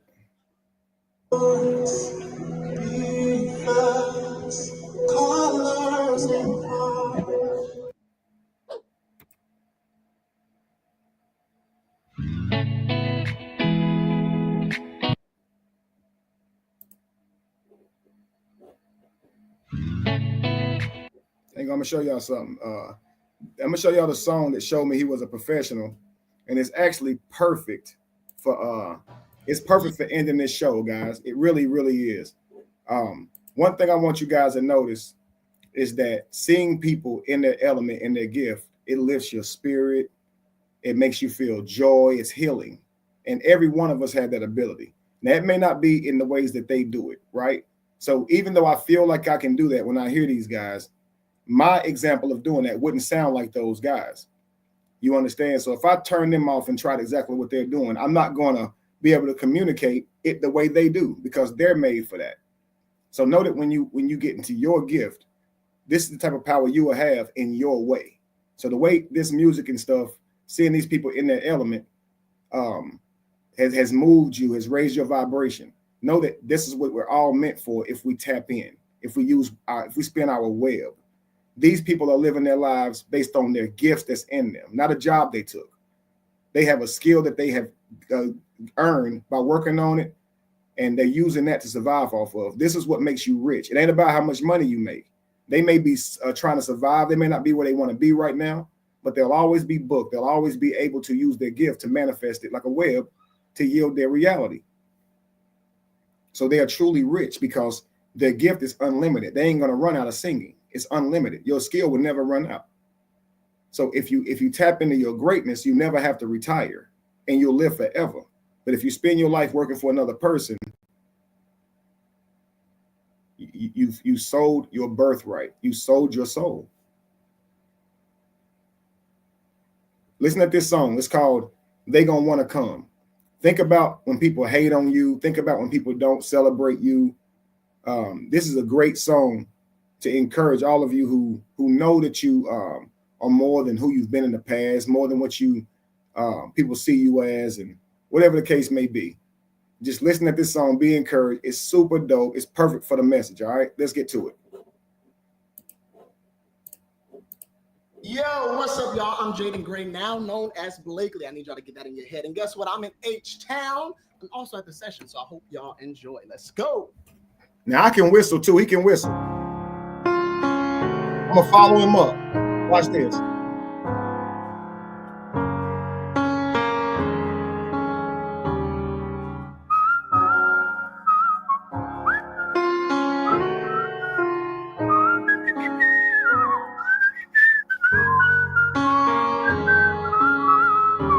One more time.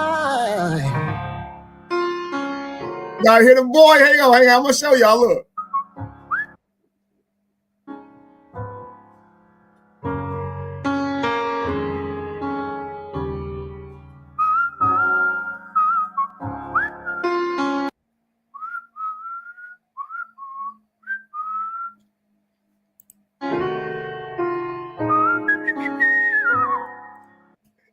Jeremy, you messed up. You didn't do it right. Okay.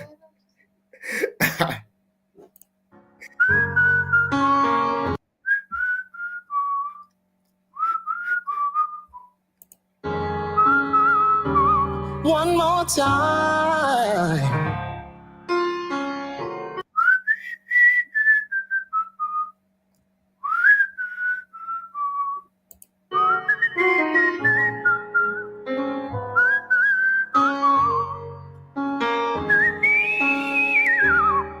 That's amazing. Well, when it's all said and done,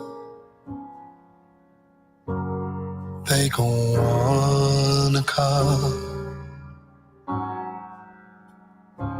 Once the battle is won, they gon' wanna come. Oh, but what use do I have for you then?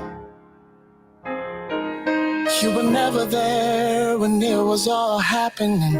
Yeah. Oh, They wasn't with you shooting in the you gym. weren't with me shooting in the gym. Why you worried about them? They wasn't Till playing you with come you. running after we get the win. Listen to the words, y'all. Listen to the words. They go on, is one. All said and done. When it's all said and done, They gon' wanna come. Once the battle is won, they gon' wanna come. Oh, but what use do I have for you then? You were never there when it was all happening. Yeah. Oh, you weren't with me shooting in the jail. But here you come running after we get the win. Oh, when it's all said and done, they gon' wanna come. Once the battle is won, they gon' wanna come. Oh, you were so predictable. You were so busy, but now you want tickets to the show. Yeah. Oh, you wanna be a part of the crowd, but the only reason is just the fear of missing out. Oh, when it's all said and done, they go on and come. Oh, once they battle is won, they go on and come. Yeah, said you don't need to worry about them, yeah, 'cause they won't get too far. Oh, that's why I said you better believe them. Oh, when they show you who they are. I'm not saying it's gonna be easy, but you gotta do what you know. 'Cause people all like to win, yeah. They'll go wherever it blooms, yeah, yeah. When it's all said and done, they go on and come. Oh, the battle is won. Do you guys see how perfect he sings, right? Now think about this. This is why they say the gifts are without repentance. They directly proportional to how much time you put into them. His voice is old. That's a grown man. It's mature. Can y'all believe this man at this time was only like 17 or 18 years old? Put a one in the chat if that blows your mind. He only like 17 or 18 years old. And his gift is that perfected. It's that sharp. He's singing in front of an audience at 17 years old, guys. He's traveling the world at 17 years old off his own gift at 17 years old. Is that not mind-blowing that at this time, this guy was like 17 or 18 years old? Shut up, right? 111, exactly. Crazy, ain't it? Now, just keep in mind, this is 17 years old, 18 years old.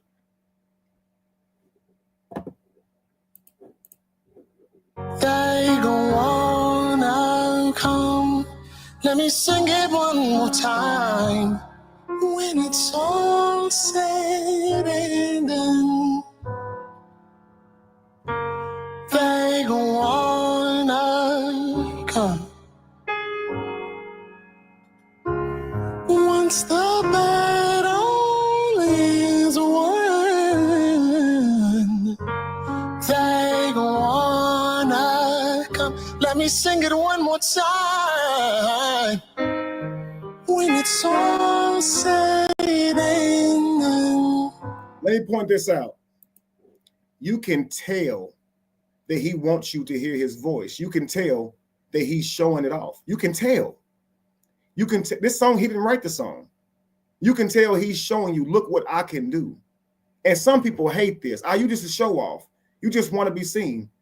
Whatever the motivation is behind their gift, as long as you get to receive it, be grateful. You can tell he wants you to hear how special his voice is. He wants you to hear that nobody can do this thing like me. Look at how I change it up. Look at how I switch it up. Look at my highs and my lows. Look at the runs I'm about to do. Look at this. Watch how special, look how unique I'm going to do this song. You can truly tell he's not just singing the song. He's so good at singing. He's far past that by now. He's far past, I'm trying to get this note right. He has chosen the note he wants to sing. He knows it's going to blow your mind. And he knows how he wants to execute it. This is child's play to him. He's showing you how great I promise you, the thought in mind here is, look what I can do. Look what I can do. Look what I'm capable of. Look, world. And you're supposed to, exactly. If somebody convinced you that you wanting to be seen is wrong, that spell is crippled your gift. Of course you want to be seen. Of course you do. That's the only way people will know you have a gift. So you have to embrace that and tell the universe the truth. I want people to hear me. I want people to see me. You have to be honest, yo. Don't lie. Don't be a liar. If you are a liar, you're betraying yourself. It ain't God, it's you.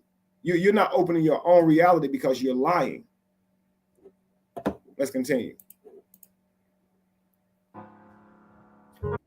Come. Once the battle is won, they go on, I come. Let me sing it one more time. When it's all said and done, they go on, I come. Once the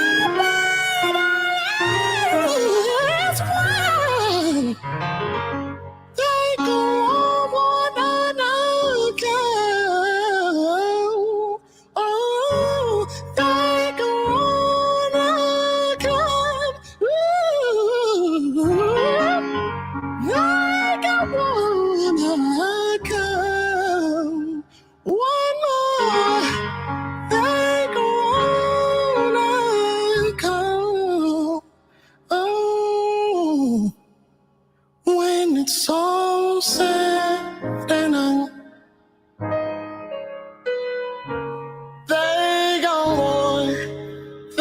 on and come. The fake friends, the fake family members, yeah, when it's all said and done. Oh, they ain't gonna wanna come. Yeah, yeah. When it's all said and done, no, no, no, no. They gon' wanna come. Once the battle is won, they gon' wanna come. Turn that thing around. They gon' wanna come. Yeah, yeah, yeah. They gon' wanna come. Last time say they gon' wanna come. Oh, yeah.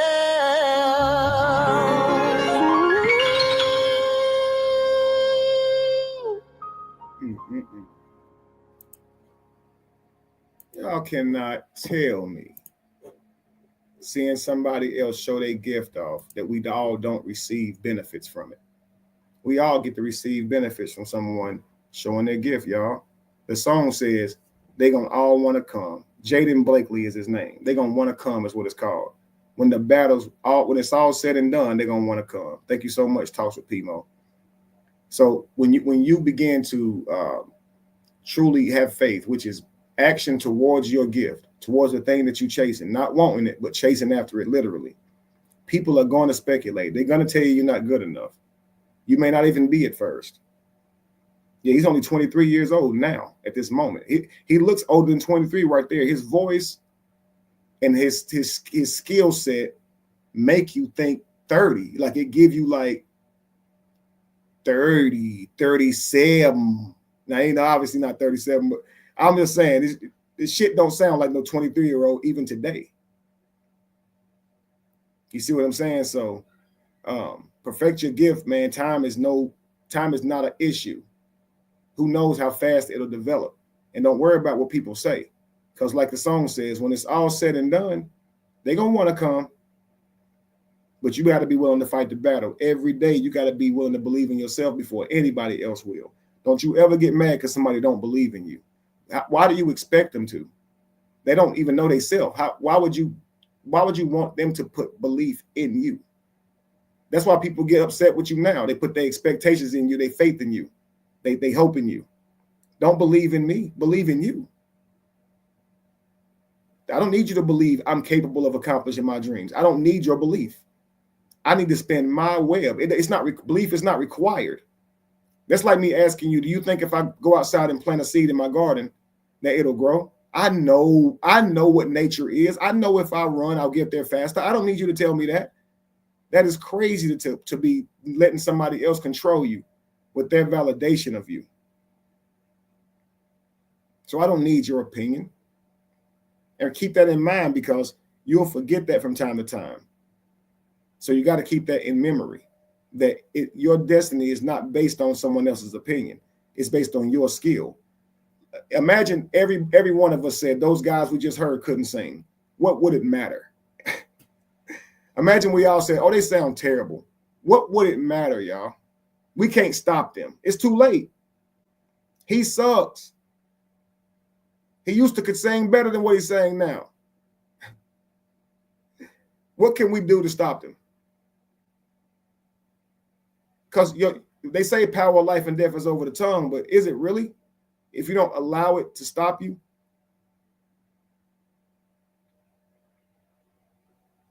It's something to think about, family. This is part one of the Conversations with God review. I'll try to do this daily, so I'll go live again in the Rise with another part of this, and we'll just keep going through this book. All right, we'll look at it like a book club, kind of. All right, hopefully you guys enjoyed this. Put a one in the chat if you've been here from the beginning, so I can shout you out before we end. If you've been here from the very beginning, put a one in the chat. I like to know who's truly listening and who's just people in and out. It's cool. You might have got here late. You know, you might have came, you might have left, might have had to come back. But if you've been here the whole time, put a 1 in the chat so I can give you a shout out. I think I'm going to start doing that. You make it through the whole show, I'm going to shout you out at the end. Ma Abdu says, I overjoyed this. That's powerful. Thank you, Ma Abdu said, I was here the whole time. She put a 1 in the chat. Dope. Talk to the people. You was here the whole time. That's dope, dope, dope. D Flow, dope. Shout out D Flow. Shout out Talks with me Talks with Pimo, Mav Deuce.